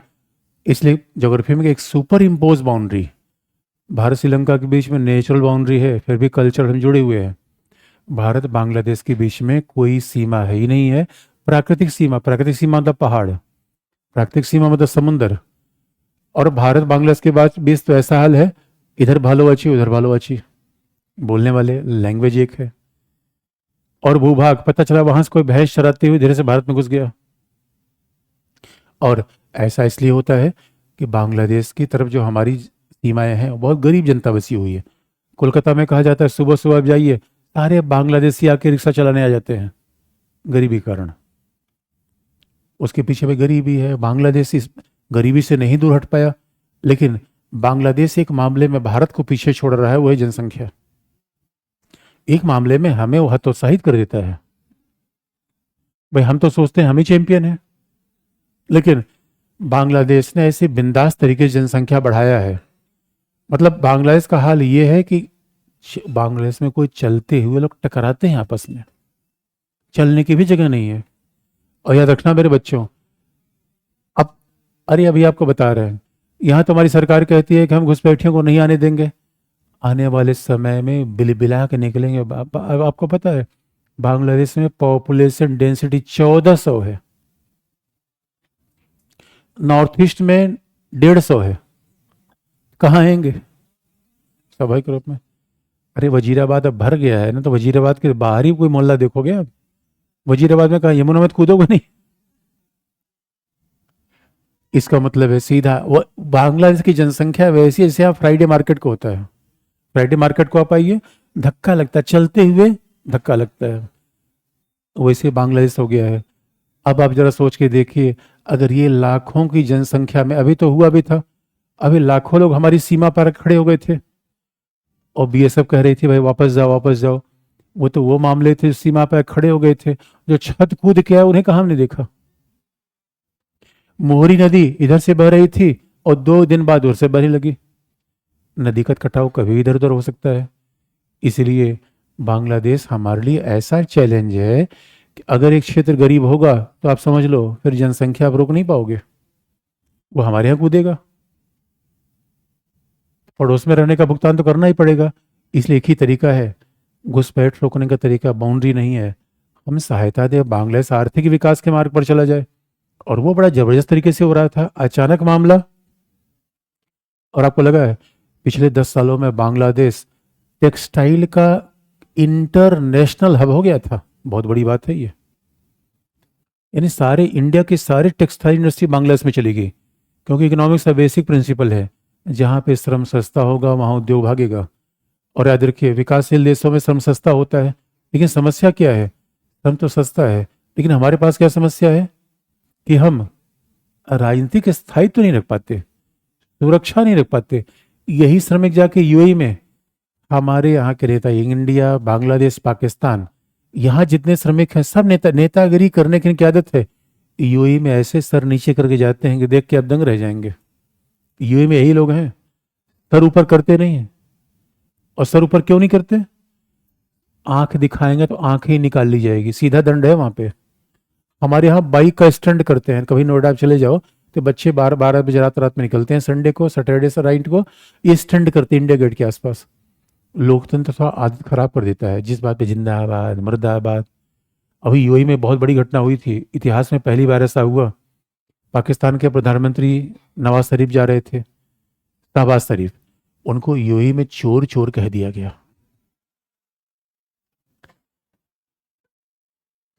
यूएई की सरकार ने कहा जांच करो ये बात हुई कैसे, यूएई में सब हंगामा कैसे हो गया। तो पता चला कि सारे पाकिस्तानियों को पकड़ा गया और यूएई सरकार ने कहा ठूसो इनको, जितने चोर का है सबकी जीभ काट लो। उन्होंने कहा नहीं इस बार क्षमा कर दो, हम यहाँ काम हम करने आए थे। यूएई ने कहा ये सब ड्रामा नहीं चलेगा हमारे यहाँ। इसीलिए राजनीतिक अस्थायित्व तो बेड़ागर कर देता है। अब बांग्लादेश में जो 15 साल का पॉलिटिकल स्टेबिलिटी था फिर उसी पीछे जा रहा है। अब उसके बाद गरीब होगा तो कैसे हम घुसपैठ रोक पाएंगे? बाउंड्री बना के, तार लगा के घुसपैठ कहीं नहीं रोका जाता।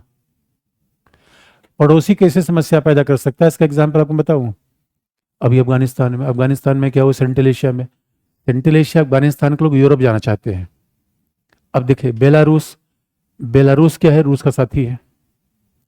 और पश्चिमी दुनिया बेलारूस पर यह आरोप लगाती है लोकतंत्र का उसके यहाँ प्रावधान नहीं है, मानवाधिकार का उल्लंघन है, लोकतंत्र नहीं है। बेलारूस ने कितना शरारत किया। बेलारूस के पास जो भी शरणार्थी आ रहे थे सेंट्रल एशिया से, अफगानिस्तान से, उसने बाउंड्री खोल दिया, उनका जाओ।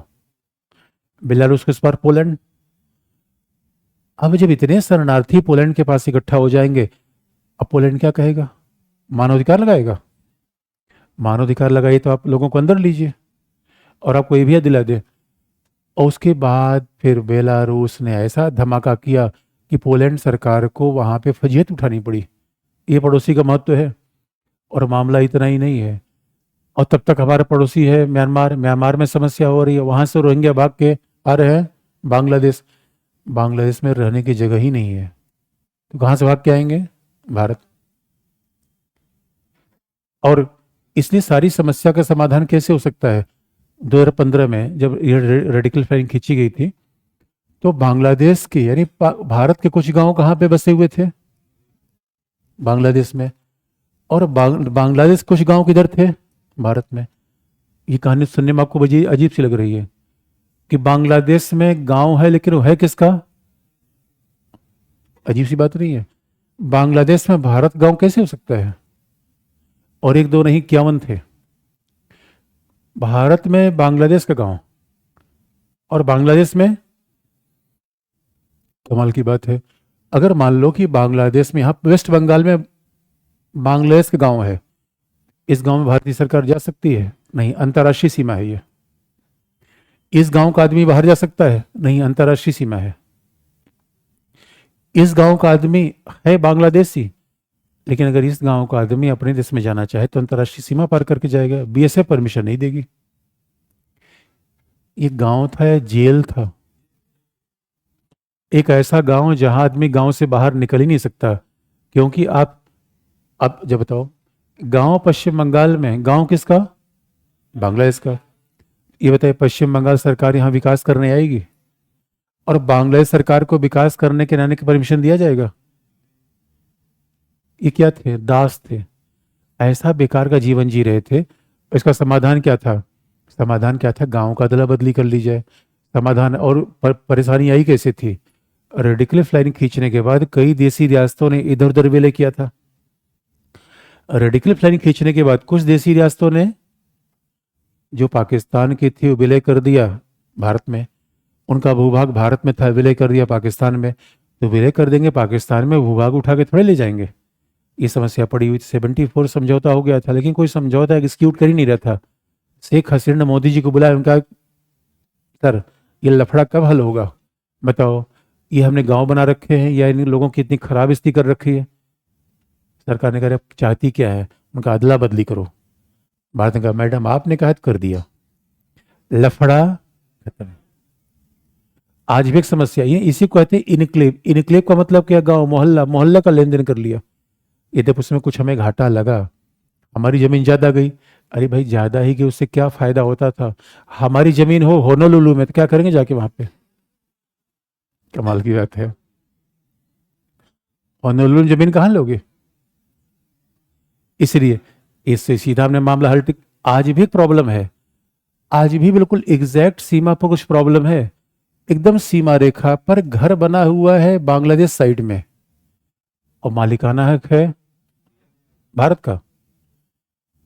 और घर बना हुआ है भारत की साइड में, मालिकाना हक किसका है? जमीन पर कब्जे का महत्व ज्यादा होता है रजिस्ट्री का? देखिए बच्चों वाली बात कर गए ना, कब्जे का। अरे मेरे दोस्तों, फोटो रखने से कोई होता तो मैं दो चार लोगों को फोटो अपने पास रख लेता। रजिस्ट्री क्या है? फोटो। इसे गांव का आदमी जाता है, जमीन पे कब्जा करना जरूरी है। कब्जा किसी और का, मालिकाना है किसी और का। ये भी समस्या है, ये भी हल होना बाकी है। लेकिन इनक्लेव का लेन देन हमने तुरंत कर लिया। आगे लिख लीजिए, क्या लिखा आपने? क्या क्या लिखा आपने? हाँ, अगला पॉइंट। बांग्लादेश में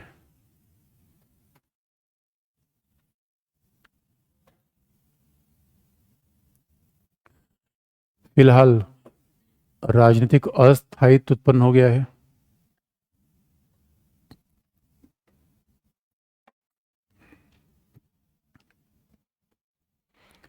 बांग्लादेश में फिलहाल राजनीतिक अस्थायित्व उत्पन्न हो गया है।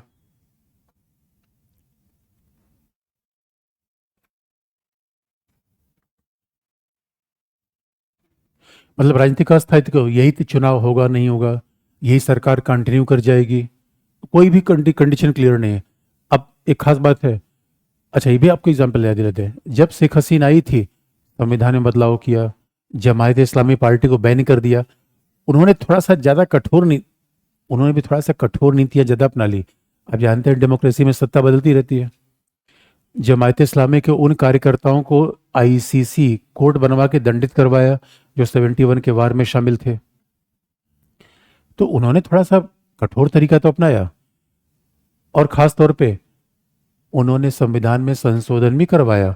आप याद रखिएगा, जब बांग्लादेश का संविधान बना था 75 में, जब सैनिक शासन आ गया, तो बांग्लादेश के संविधान में लिख दिया गया बिस्मिल्लाह रहमान रहीम। देखिए बिस्मिल्लाह रहमान रहीम शब्द बड़ा अच्छा है, जैसे हमारे यहाँ श्री गणेशाय नमः।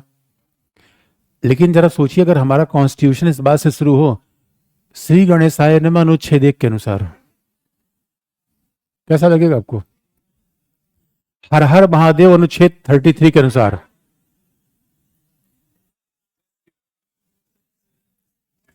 मेरे बच्चों एक बात याद रखिए, ये देखो, धर्म निजी जीवन तक होना चाहिए।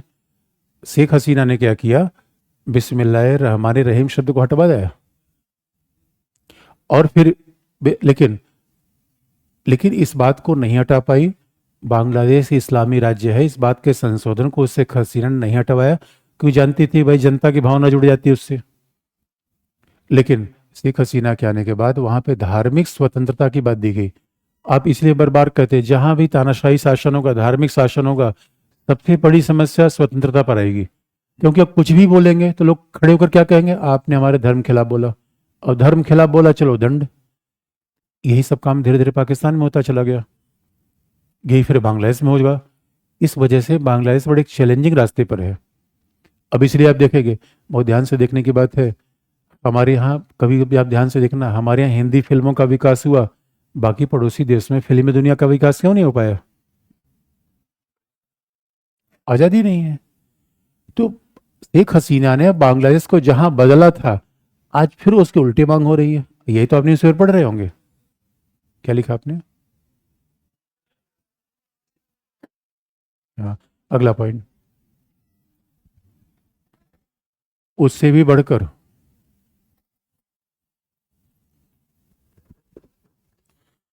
उससे भी बढ़कर मोहम्मद यूनुस की सरकार,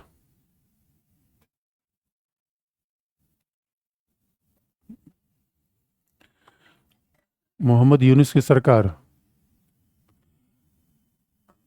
मोहम्मद यूनुस, यूनुस, अरे भाई नोबेल प्राइज भी विनर है मोहम्मद, ग्रामीण बैंक के अध्यक्ष है। मोहम्मद यूनुस की सरकार के द्वारा बार बार शेख हसीना के प्रत्यर्पण,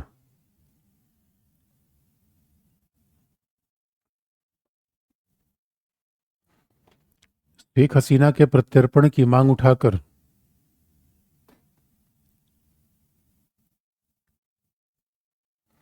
बार बार शेख हसीना के प्रत्यर्पण की मांग को उठाकर भारत विरोधी, शेख हसीना के प्रत्यर्पण की मांग को उठाकर भारत विरोधी दृष्टिकोण अपना रहे हैं।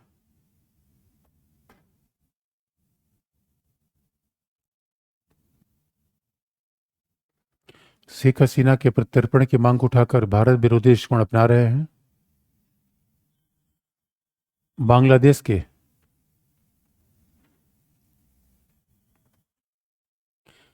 संविधान में भी संशोधन की मांग की जा रही है।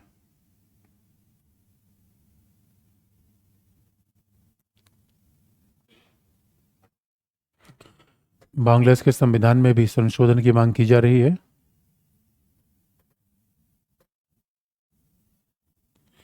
जिससे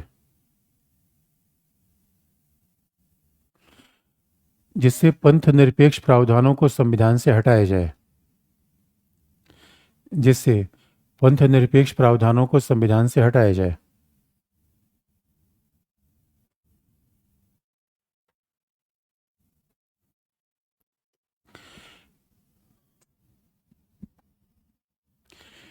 याद रखिए, हम हमारे यहाँ भी उच्चतम न्यायालय में याचिका गई है कि पंथ निरपेक्षता और समाजवाद शब्द को संविधान से हटा दिया जाए। और मैं पहले बता दे रहा हूं, इसमें होगा क्या? कुछ नहीं होगा। वो हमारे संविधान से नहीं हट सकता। वो आधारभूत ढांचा है, बेसिक फीचर है। आप कहेंगे बांग्लादेशी न्यायपालिका इसी प्रकार का अप्रोच नहीं अपना सकता। आप याद रखिएगा, जहां लोकतंत्र थोड़ा कमजोर होता है वहां न्यायपालिका इतनी इंडिपेंडेंट नहीं होती। ये बात ध्यान रखने की है। और चाहे बांग्लादेश के लोकतंत्र की बात की जाए, पाकिस्तान के लोकतंत्र की बात की जाए, उसका एक एग्जाम्पल आपको बता दें। बांग्लादेश में जब भी चुनाव होता था तो मांग की जाती थी कि वहां पे अंतरिम सरकार होनी चाहिए। हमारे यहाँ जब भी चुनाव होती है, हमारे यहाँ जब चुनाव होता है तो हमेशा उसी सरकार के नेतृत्व में चुनाव होता है। अमेरिका में चुनाव हुआ, चुनाव नेतृत्व बाइडेन के नेतृत्व में चुनाव हुआ और बाइडेन हार गए। ये सबसे बड़ा एग्जाम्पल है इंडिपेंडेंट चुनाव का। लेकिन हमारे यहाँ थोड़ा सा अब ये थोड़ी बात गड़बड़ है। मतलब जहां हार गए वहां ईवीएम खराब है, और जहां जीत गए वहां ईवीएम। इसका मतलब है, अगर मैं आउट हो जाऊं तो नो बॉल, अगर सिक्सर चला जाए रेड बॉल। अब ये देखिए, ये हमारे यहाँ एक ऐसा डिबेट आजकल चल रहा है जो इसे बनाना रिपब्लिक में होता है। मतलब ये तो अपने आप में बड़ी चिंता का विषय है कि मतलब लोकतंत्र में इतना फेयरनेस होना चाहिए। आप हारिए तो ग्रेसफुली स्वीकार करें कि हम हार गए। कमला हैरिस ने एक बार भी नहीं कहा कि वोटिंग में धांधली हुई। हाँ, पिछली बार ट्रंप ने बात कह दी थी। ट्रंप हटेला आदमी है, तो है तो वैसे ही है वो। अरे मेरे दोस्तों, हारना चलो, देखो मैच में हारना जीतना है, पार्ट ऑफ लाइफ है। लेकिन ग्रेसफुली एक्सेप्ट करो कि आप हार गए, अगली बार आपको मौका मिलेगा, जीत सकते हो। इसलिए ये इंडिया में एक बड़ी नकारात्मक टेंडेंसी शुरू हो रही है। अदरवाइज हमारे यहाँ, अरे भाई झारखंड में आप देखो, सबसे बड़ा संघ सरकार यहाँ पे है। लोग तो यही कहते हैं कि इलेक्शन कमीशन संघ सरकार की सारे पे काम कर रहा है। फिर तो झारखंड में चुनाव हारने का सवाल ही पैदा नहीं होता था। इस वजह से भारत में सेकुलरिज्म को ये हटा देगा, किसी औकात नहीं है। लेकिन बाकी देशों में इतना, यही तो संस्थाओं का लोकतांत्रिक होना है। जस्टिस संजीव खन्ना देखे कैसा प्रधानमंत्री के साथ तन के बैठे हुए हैं। प्रधानमंत्री कभी कभी मेरी बात भी सुन लिया करो। उनका आप अलग और हम, और इसे न्यायपालिका ने कहा है हमारे निर्णय की आलोचना करो, हमें तनाव मत दो, खोपचे में लेते रहेंगे। लिखने की बात क्या लिखा आपने? अगला पॉइंट, बांग्लादेश में बांग्लादेश में इस सत्ता परिवर्तन के साथ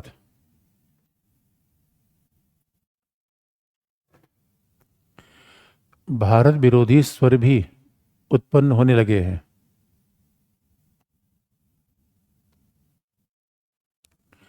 बांग्लादेश में सत्ता परिवर्तन के साथ भारत विरोधी स्वर उत्पन्न हो रहे हैं।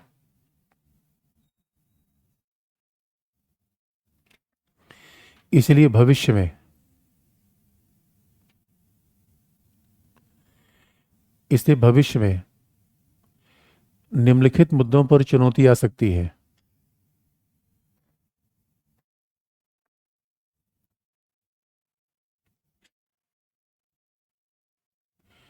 इसलिए भविष्य में निम्नलिखित मुद्दों पर चुनौती आ सकती है।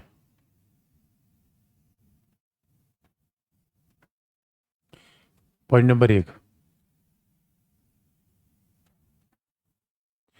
भविष्य में निम्नलिखित मुद्दों पर चुनौती आ सकती है। पॉइंट नंबर 1, तीस्ता नदी का जल विभाजन। तीस्ता नदी का जल विभाजन।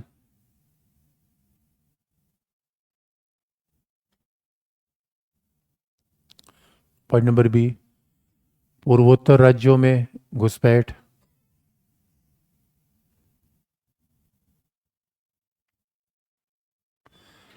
पूर्वोत्तर राज्यों में घुसपैठ, पॉइंट नंबर सी।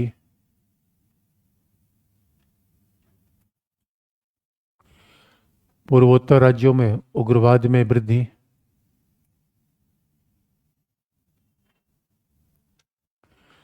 पूर्वोत्तर राज्यों में उग्रवाद में वृद्धि वृद्धि। अगला पॉइंट, बांग्लादेश की चीन पाकिस्तान से ज्यादा निकटता,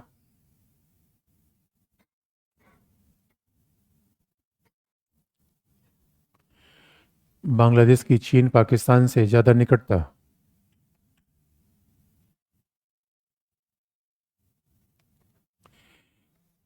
इसका मतलब क्या है? अब तीस्ता नदी का बंटवारा क्यों विवाद का विषय होगा? क्योंकि अब इससे पॉलिटिकल बात आ जाएगी। फिर ये होगा कि भारत उसके हिस्से का पानी नहीं दे रहा, मामला ये हो जाएगा। कल के लिए नॉर्थ ईस्ट से कोई उग्रवादी संगठन बांग्लादेश में जाएगा?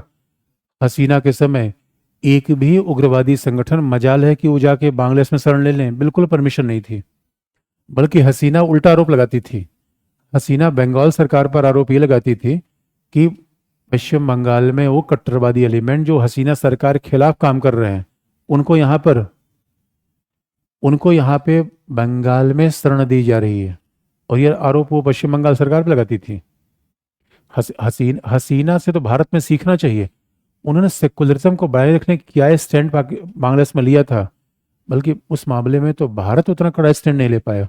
हमारे यहाँ देख, कोई भी धर्म की पॉलिटिक्स करेगा तो भाषणबाजी, हेट स्पीच करने के आधार पे कोई कार्रवाई नहीं होती। उन्होंने सबको खोपचे में ले लिया, लेकिन बहुत कठोर अप्रोच अपनाने का परिणाम भी भुगतना पड़ा। तो आज की डेट में भारत बांग्लादेश के साथ चैलेंजेस बड़े ज़्यादा आ गए हैं। हर छोटे छोटे मुद्दे विवाद के पॉइंट बन जाएंगे। नॉर्थ ईस्ट में समस्या आ सकती है। कल के लिए मोंगला चटगांव क्या होगा भाई, तो बता नहीं सकता। चैलेंजेस है। सवाल है हम क्या करें इसमें? फिर हम क्या करें? हेडिंग चेंज कर लीजिए।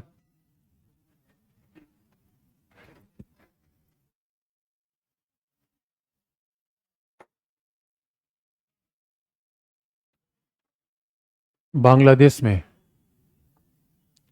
बांग्लादेश में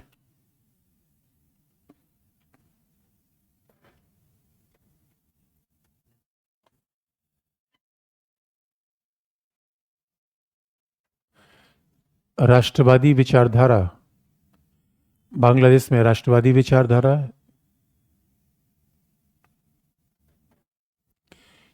इस्लामी विचारधारा के बीच संघर्ष और भारत। बांग्लादेश में राष्ट्रवादी विचारधारा, इस्लामी विचारधारा के बीच संघर्ष और भारत।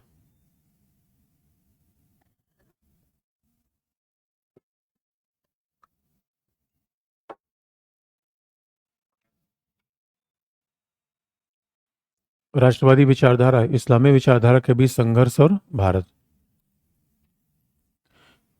पॉइंट नंबर 1,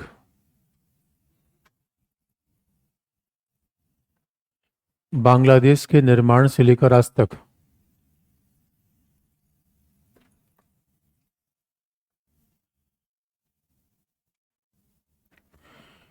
बांग्लादेश के निर्माण से लेकर आज तक निर्माण से लेकर आज तक बांग्लादेश में अवामी लीग,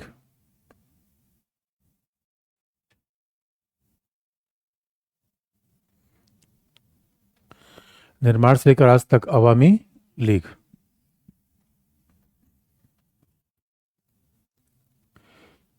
लोकतांत्रिक पंथ निरपेक्ष विचारधारा का प्रतिनिधित्व करती है।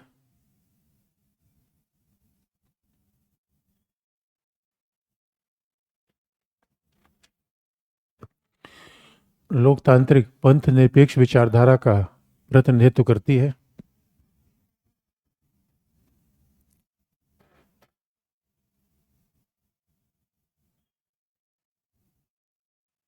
जबकि जमायत इस्लामी के द्वारा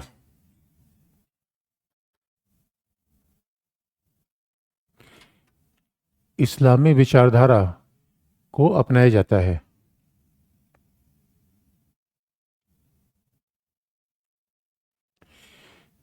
जबकि जमायत इस्लामी के द्वारा इस्लामी विचारधारा को अपनाया जाता है।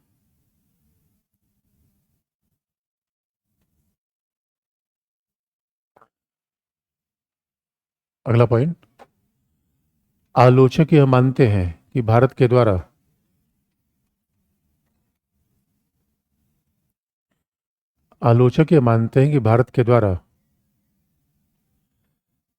लोकतंत्र और पंथनिरपेक्ष विचारधारा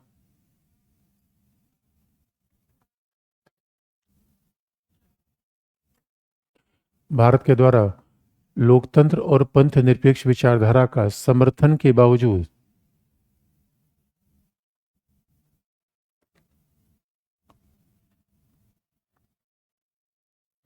लोकतंत्र और पंथनिरपेक्ष विचारधारा के समर्थन के बावजूद किसी भी एक दल के साथ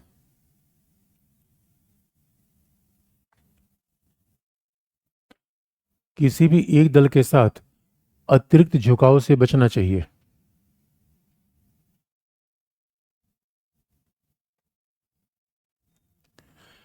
किसी भी एक दल के साथ अतिरिक्त झुकाव से बचना चाहिए।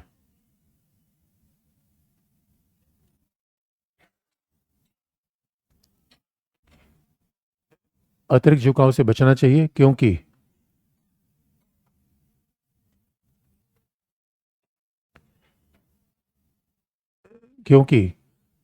शेख हसीना पर भारत ने ज़्यादा भरोसा किया।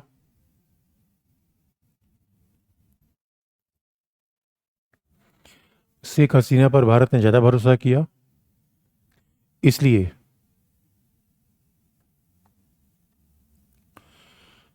बांग्लादेश में शेख हसीना का विरोध भारत विरोध के रूप में भी परिवर्तित हो गया।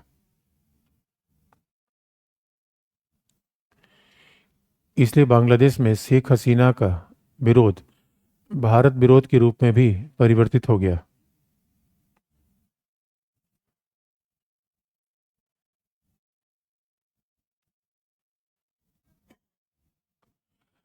शेख हसीना का विरोध भारत विरोध के रूप में भी परिवर्तित हो गया।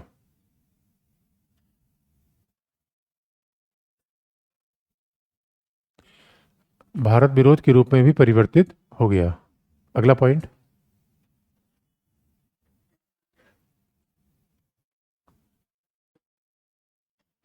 बांग्लादेश का भारत के लिए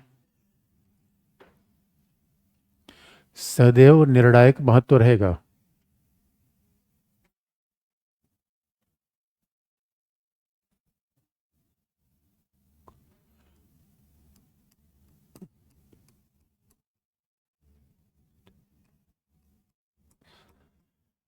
बांग्लादेश का भारत के लिए सदैव निर्णायक महत्व रहेगा, इसलिए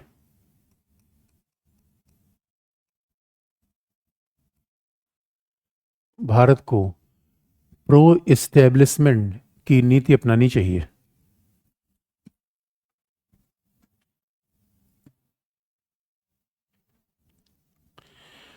इसलिए भारत को प्रो एस्टेब्लिशमेंट की नीति अपनानी चाहिए।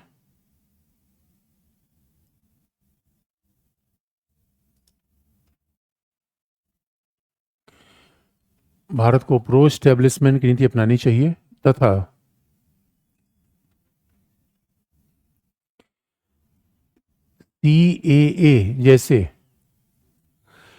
सीएए यानी सिटीजनशिप अमेंडमेंट एक्ट, नागरिकता संशोधन अधिनियम जैसे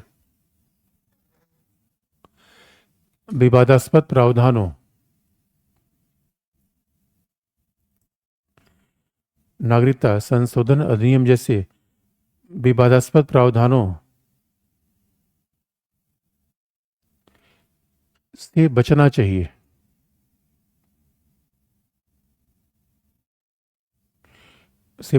जिससे पड़ोस में भारत विरोधी विचारधारा हावी न हो।